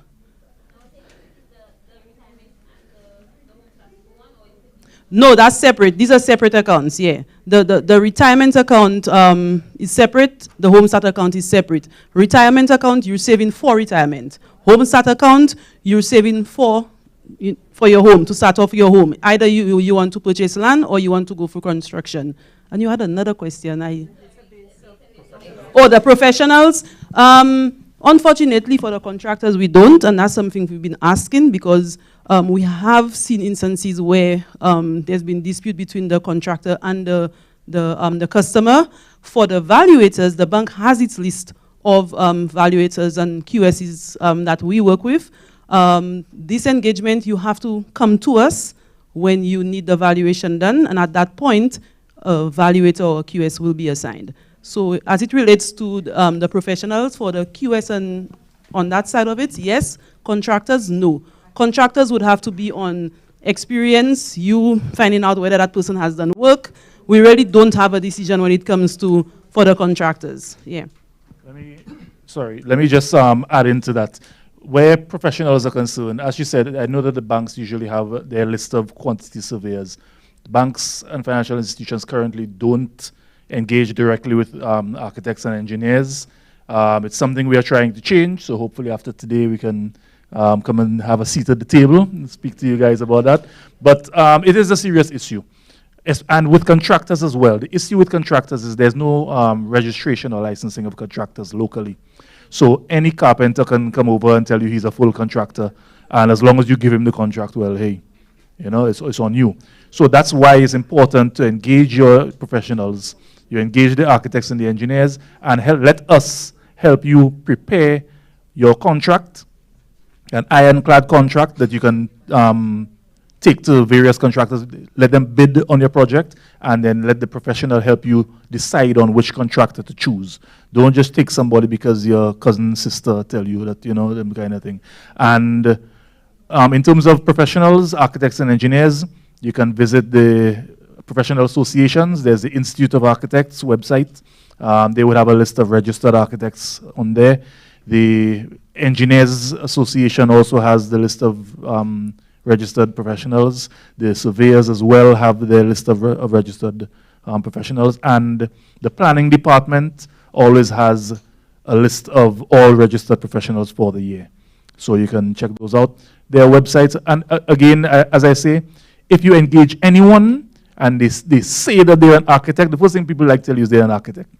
They say they're an architect, ask to see their registration number or ask them for their registration number. They don't have a registration number, they're not an architect or an engineer for that matter. Okay? Yeah.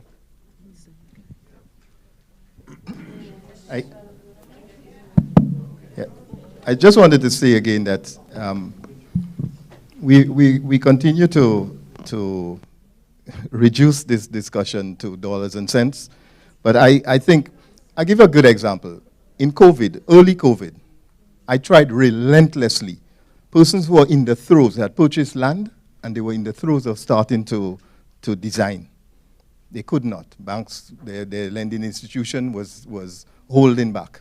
And they opted, okay, I've bought this piece of land, can I put down a container house on it in the interim? And I'll tell you something, I exhausted all the banks on this island to try and get them to appreciate temporarily someone can live in a container house.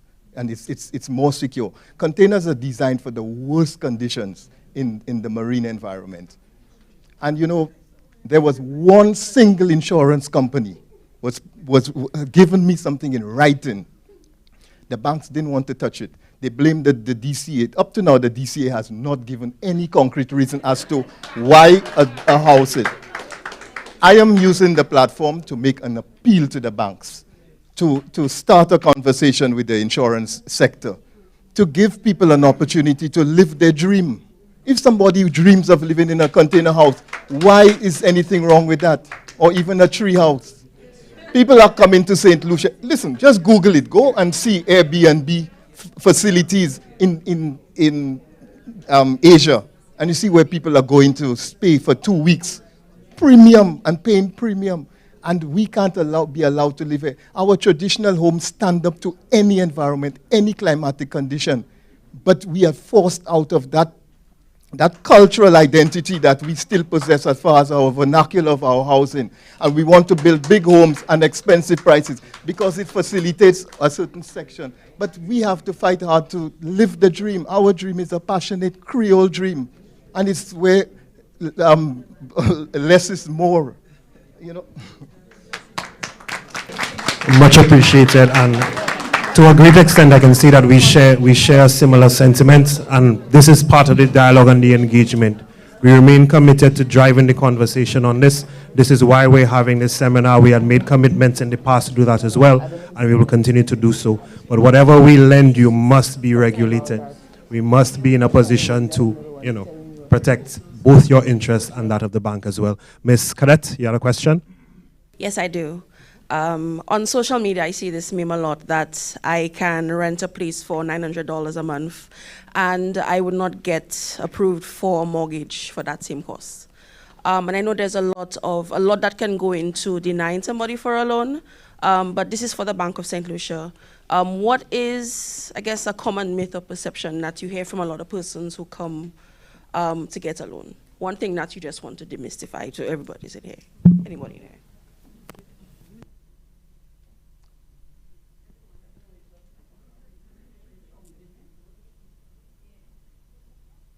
Everyone's situation is not the same. What works for you will probably not work for the next person in your same employment. What we find is most times we find persons speak to each other and they believe because they know that particular person, she works the same place with me, so they think they have an idea of her salary. She got the loan, so the other person will come and she feels she gets the loan. Everybody's situation is different. Some persons have more responsibility than others. Some persons do come with another party on the loan, so they are able to qualify, while some persons come alone. So your situation is not another person's situation. So you go with your true reality and tell your lending officer so he or she can work with you. I think that's as best as I can bring it to your attention. All right. Good afternoon, everybody. Just to add to Monet's explanation, to demystify the conception of Bank of St. Lucia, what we find out is that customers come, they call the bank or they come to the bank. Some of them don't have all their documents and they would like you to accept the documents. Now, what I advise my team to do is when a customer comes to you, sit with them and advise them. Unless they have everything, all documentation, do not start the process. If you come with half of the documentation, it means that it's not ready to be assessed and to send up for approval. So this is one of the misconception that Bank of St. Lucia takes a long time. The second part is that the legal aspect. The loan is approved and it's sent to the lawyer, and the customers believe that when it's sent to the lawyer, then it's done right away. There's a process. Ms. Thomas explained it to you. A mortgage loan can take between 5 days or 3 months. So can you imagine a mortgage taking 3 months from a lawyer? When it gets back, it has another process to go through.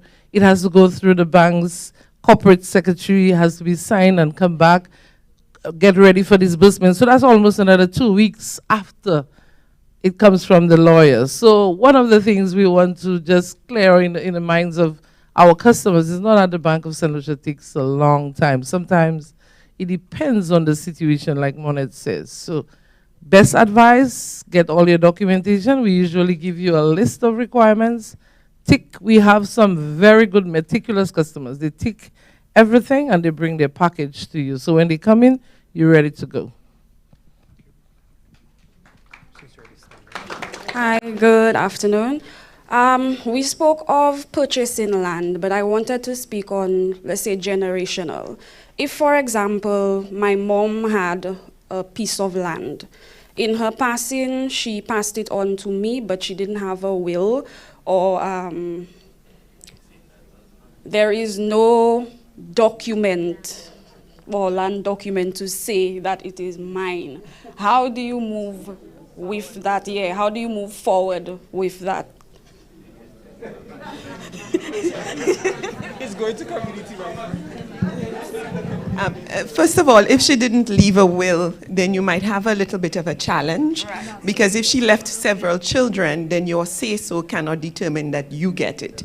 So the process is called a probate process, where you have to now go to the court and ask the court to endorse that the people who the law says would inherit from your mother. So if you have 2 siblings and they say, well, we are not interested in our shares, so we'll renounce our shares to you, we make the application to the court through, get letters of administration in your name, and then that will now give you the right to be able to go to the bank with a land register that says your name on it, and then you can use that to take your loan for you to be able to build. But if there's no will, then the law says how the property is to be divided. Okay. Another question from a friend. Say, for example, that I did take a mortgage with Bank of St. Lucia. Well, anybody can answer. And I was single at that point in time. If I get married and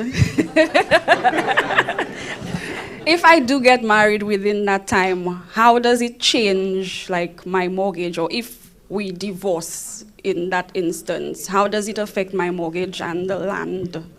Okay, first of all, what you need to know, it does not affect your mortgage. It does not affect ownership of the land insofar as the bank is concerned. The law is very clear. Marriage, divorce does not affect the bank's security.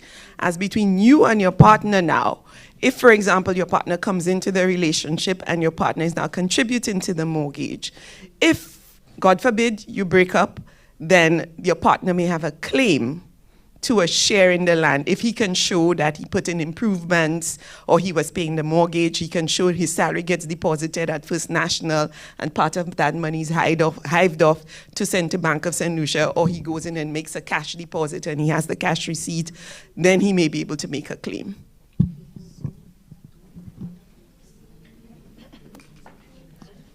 Good afternoon. Thanks again to all of our thanks again to all of our presenters today. You know, we're always told not to assume, but that's one of the things we do all the time.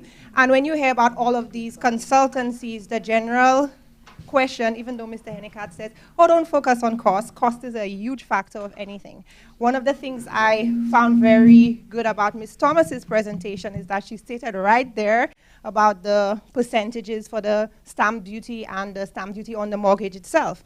But our professionals gave us no inclination or idea of like what even a consultancy costs. And if we're talking about owning your home, and this is for first-time people, I think it would have been very good to at least include, well, you wouldn't know what it would cost to do what we want because you haven't met with us, but what the benchmark or the idea of cost should be so that if I go to someone else, then I know, okay, all right, well, this cost that they've quoted me falls within the range for the consultancy. Yes. Hey, yeah, okay. It was bound to come up at some point. That's fine. Yeah. So there are general. In St. Lucia, we don't have a fixed rate for architects. I don't believe the engineers have either. So usually it's down to the professional. But I can tell you that generally, architects, for example, would charge anywhere, if they're just running a percentage, not all do. I, for example, don't charge by percentage. But they would run anywhere, I would say, from 3% up to maybe 7% or something like that of the cost of the building. That has to do, that also, I mean, sometimes you can apply a general cost for all of the consultants. So let's say 10% for all consultants. That would be engineer, architect, quantity surveyor, mechanical engineer, etc. But again, most people have started to move away from a percentage based, and they usually base it more on the complexity of the project and the time put into the project. Even internationally, a lot of people have gone to time-based fees. So if you're looking at, if someone comes to me and they say, well, all right, they're looking for a 3-bedroom house, I don't know, you know, their budget is about 700,000 or something, or 600,000. I wouldn't be able to base anything on that. I have to sit down with you and find out what it is you're looking for. I need to understand how complex this design is going to be, how difficult of a client you are going to be, so how much of my time is going to take back and forth. If it's going to take us a year to design this project, then I'm going to charge you more. But oh no, I personally don't charge for the consultancy.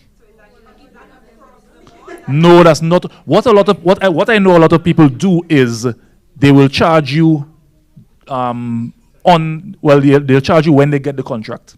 You understand? So you have a consultancy, and then if they get the contract, they include the time for those meetings in it. There may be other people who will try to charge you up front, but I generally don't charge for the initial consultation. Just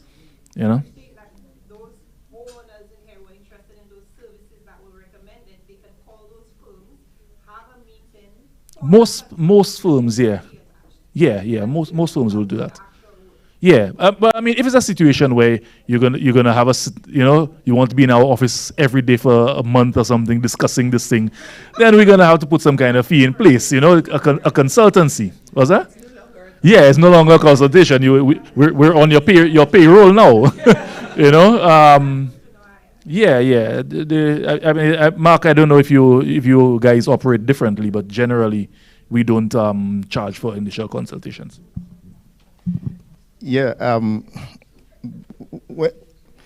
Thanks for the question. I want to say that when you're engaging in or ordering up your dreams and you want people to assist you with doing that, there's a certain amount of give and take.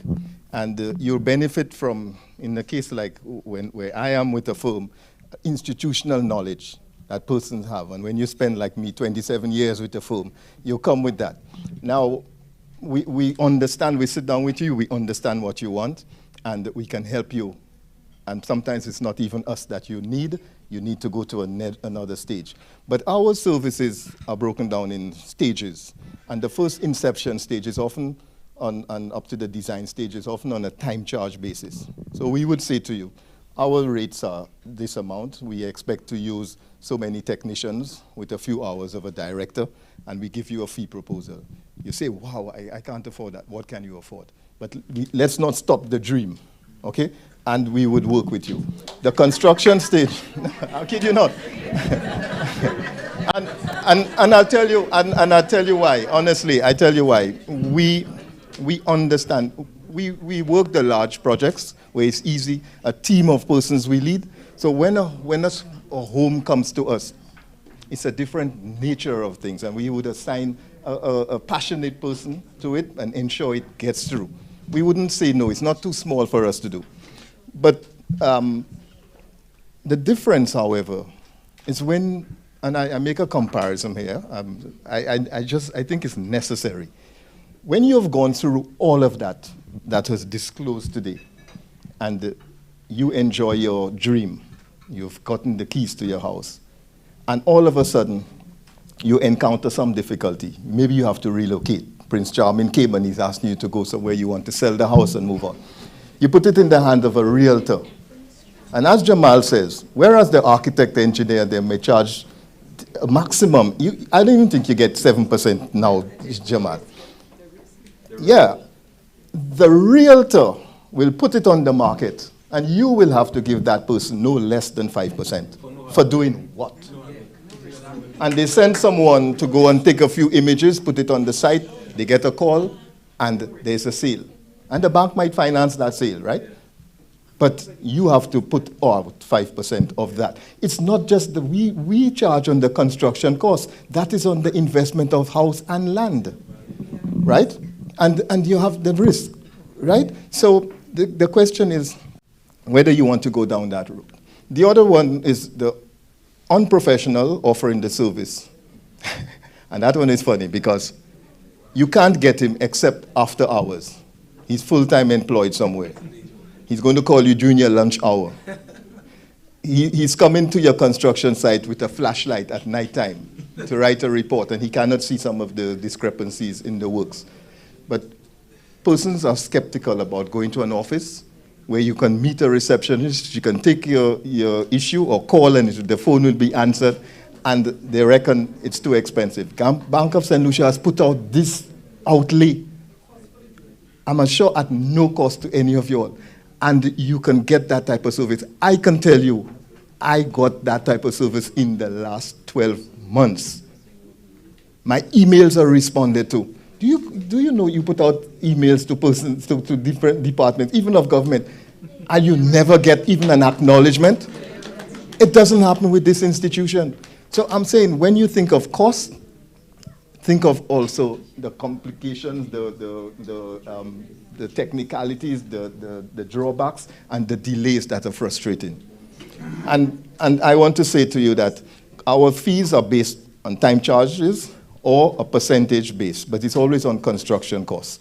And wherever the construction stops, the fees applies to that point in time, the cost relative to that point in time.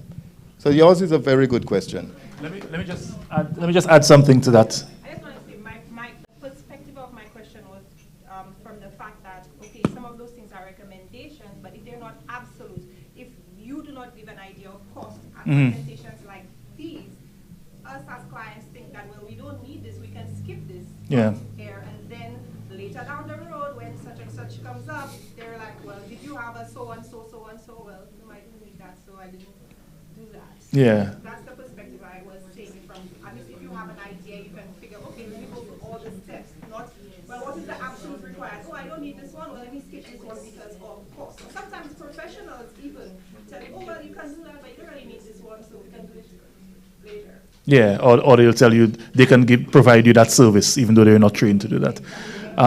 But what I wanted to mention as well is, as Mark said, Mark made some good points, that a lot of the time, my firm, I know other architects who do it as well, we will take on projects because we want to make sure that this project is designed properly. You understand? Sometimes someone comes to you and you give them a free proposal and boy, they tell you kind of hot. You understand? Sometimes to prevent them from going out looking for someone else who may not be able to provide this level of service, you know. And I mean, let's say a lot of people will just go to a technician, a draftsman to draw up something for them. All right. You have no idea what qualifications these people have. You have no idea what experience they have. Okay. So a lot of the time, architects and architectural firms will take on projects a little below their rate just to ensure that it's done properly. Apart from that, as Alden had mentioned, in the Planning Act, in various acts, anything under 2,500 square feet can be, or legally can be designed by someone who's not registered, right? Let me just caution you. Again, you have no idea what qualifications these people have. Okay, you don't even know if they went to Montech. I know people who designed homes for people, well, quote unquote, designed homes for people who are graphic artists who just happened to learn how to use a drawing program. And then when it came time for them to submit to DCA, they didn't know how to produce a foundation plan. They didn't know how to do a section properly. They couldn't do any of that. And then the person had to come to me now and ask me if I could help out. You understand? And they already took like $5,000 from the person. You know? So you architects will do that too. I'm not repeating that one, but no, but it's a fact. I mean, in all industries, you have the good and the bad. All right, I'm not saying that every registered architect is going to be 100% perfect and reputable, but at least you can take them to task. All right, if they are registered, their registration can be revoked. There are a lot of actions that can be taken, and most registered architects would have professional indemnity insurance. So if anything goes wrong with their designs, if anything is flawed in their design, they can be taken to task. And you are on risk for 10 years. Yes, as you said, you're on risk for 10 years as a registered architect. So you go to a professional, at least you know you have that backup. And the lawyer? On risk for 6 years for title. Yeah. Less than us.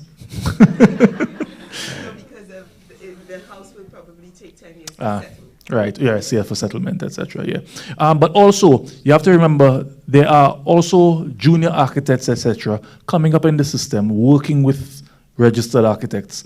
I would prefer anyone, any day, to go to a junior architect who is working alongside a professional architect and work with them if they have decided that they're not going the route of the, if it's below 2,500 and they figure they want to get a cheaper option, I would go that route. There are junior architects who, they have the education at least, they're gaining the experience with a registered architect, and they have a supervisor, so someone who can guide them, especially on the technical aspects of it. All right?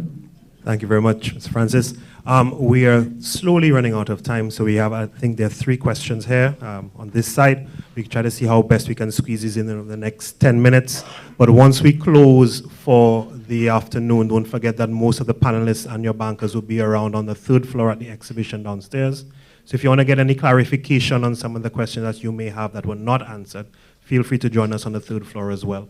So we will now have, I think, the last couple of questions. Over to you. Okay.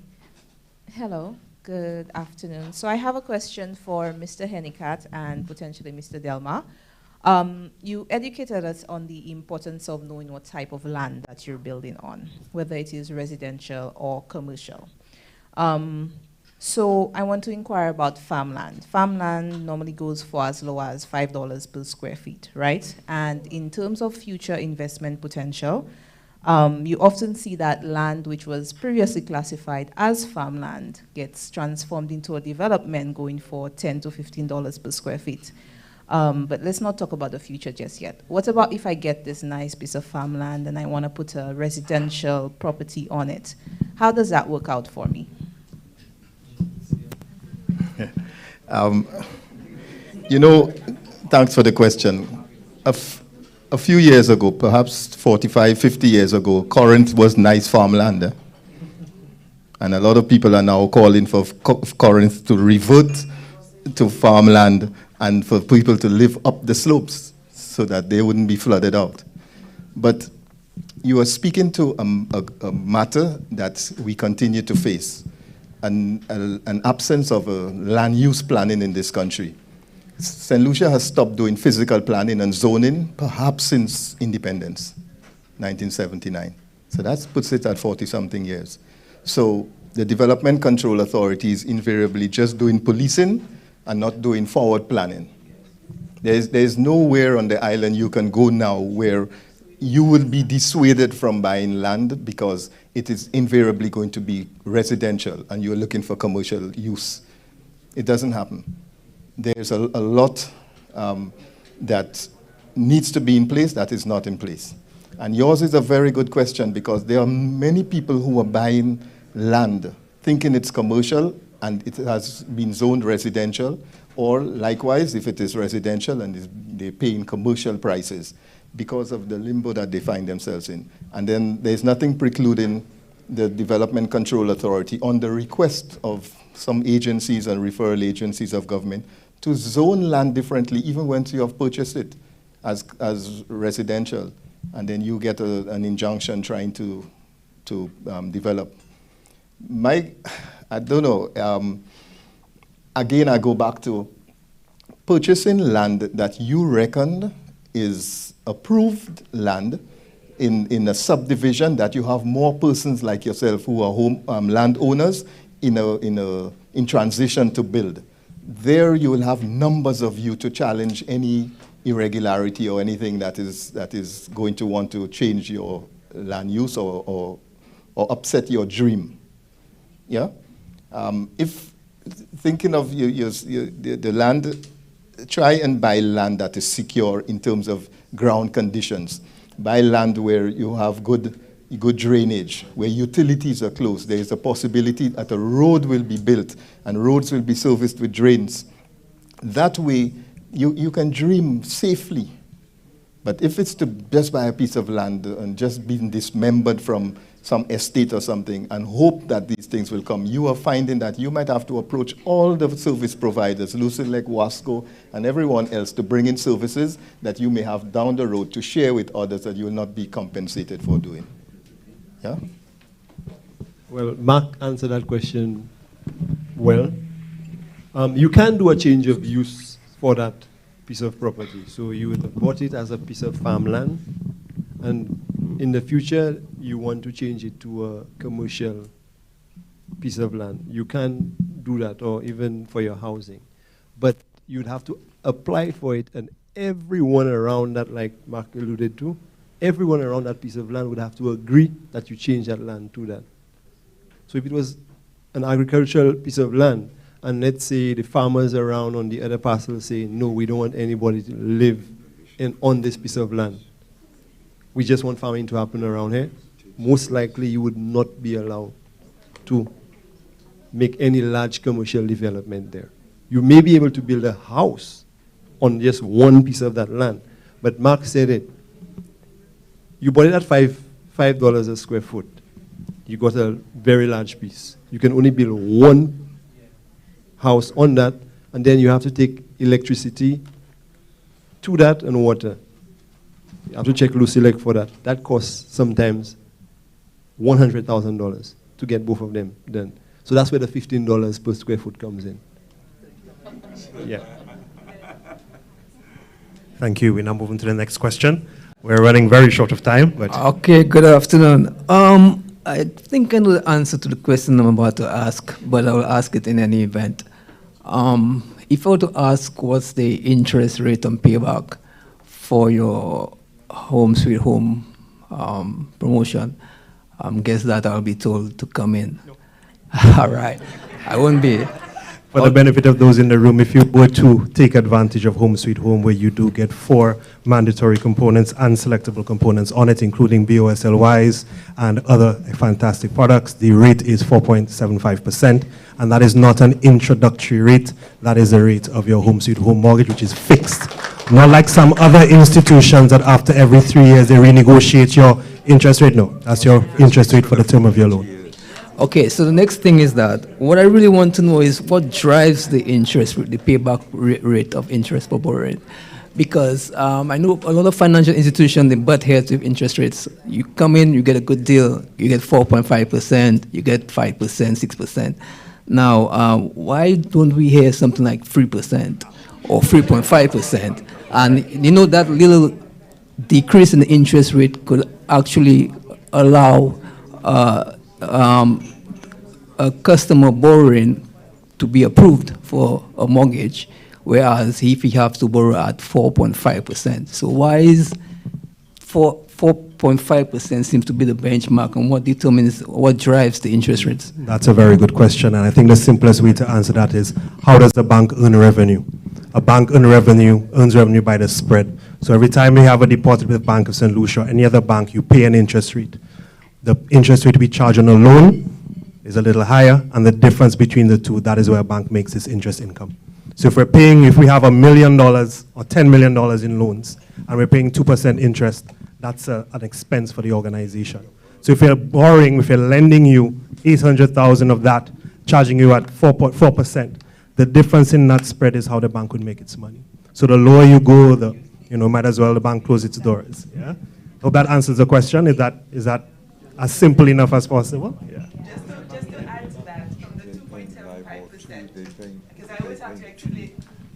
I always have to explain this during the mortgage process, where I say to them, when the bank lends to you other people's money, the bank has to pay those people the 2%. On top of that, they have to pay their staff, their rent, their electricity, their water. So it's not 2.75% they're actually making. They probably are making only 0.75 and sometimes nothing. And the other component of it, from what I understand, sometimes the bank borrows on the commercial market to lend back to you. So to borrow, it has to pay. So don't forget the interest. The money you are lending is a product, and the interest is the price of that product. So when you go to the supermarket and you pay for a can of milk, that's the product, which is $3.75. The price the supermarket pays to put that milk on the shelf is maybe $3, so the supermarket makes 50 cents. It's the same way with the bank, how it operates. Thank you very much, Ms. Thomas. And we move to our final question. Gentleman in the back. Good afternoon, everybody. Well, my question actually was his, but I'll take this time to answer Mr. Hennecart's question about realtors and why they deserve the 5%. Just like all professionals here we have today, there's an expertise in the industry that you garner the more that you are in it. So I don't know about anybody else, but when you try to sell a phone on Facebook Marketplace, when you tell them no negotiations and they offer you, let's say you have an iPhone 10 and offer you an iPhone 6 and $200, I don't see how you're going to expect to get the kind of seriousness that you expect when you're dealing with the sale of a home.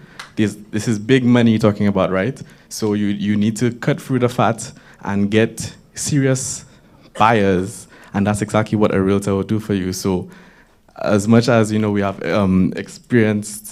expertise here, a realtor will do the same thing for you, and that's what the 5% goes towards. Thank you.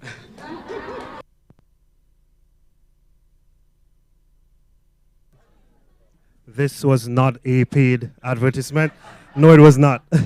So, folks, we've come to the end of this proceeding, but based on the energy in the room, there's much conversation to be had on owning a home. One of the words that was resonating throughout today, thanks to Mr. Hennecart, of course, is dream. And everybody has the fundamental right to dream and to own a piece of St. Lucia. And we want to continue driving that dialogue. One of the most important things for banks going forward, and we will continue to lead the charge in that respect, is to continue to engage you at every level. As per Monette's presentation earlier, engagement, engagement, engagement, demystifying the misconceptions, getting your feedback, giving you better products and services, ensuring that everybody will have a fundamental understanding of what they can afford and how we can assist you in achieving your financial goals. So with those few words, I'd like to extend on behalf of Bank of St. Lucia a special thank you, firstly, to our distinguished panelists, some of whom have returned to us after a 2.5, almost 3-year hiatus. We're happy to have you back, and to our new presenters, thank you. And more importantly, to our participants, thank you for choosing to spend your Saturday with us. Obviously, you are very interested in owning a home. You have a loved one who wants to do the same. Let us continue that dialogue. As I mentioned earlier, on the 3rd floor, you'll meet most of the persons here. If you want to go through a process of pre-screening to get a determination of a ballpark figure of what you can afford, we have lots of customer relationship executives downstairs who can help you with that, and a number of exhibitors as well. So thank you again for joining Bank of St. Lucia this afternoon. We look forward to a continued engagement, and we look forward to all of you in this room owning your own home. Thank you very much, and have a fantastic afternoon, and be safe.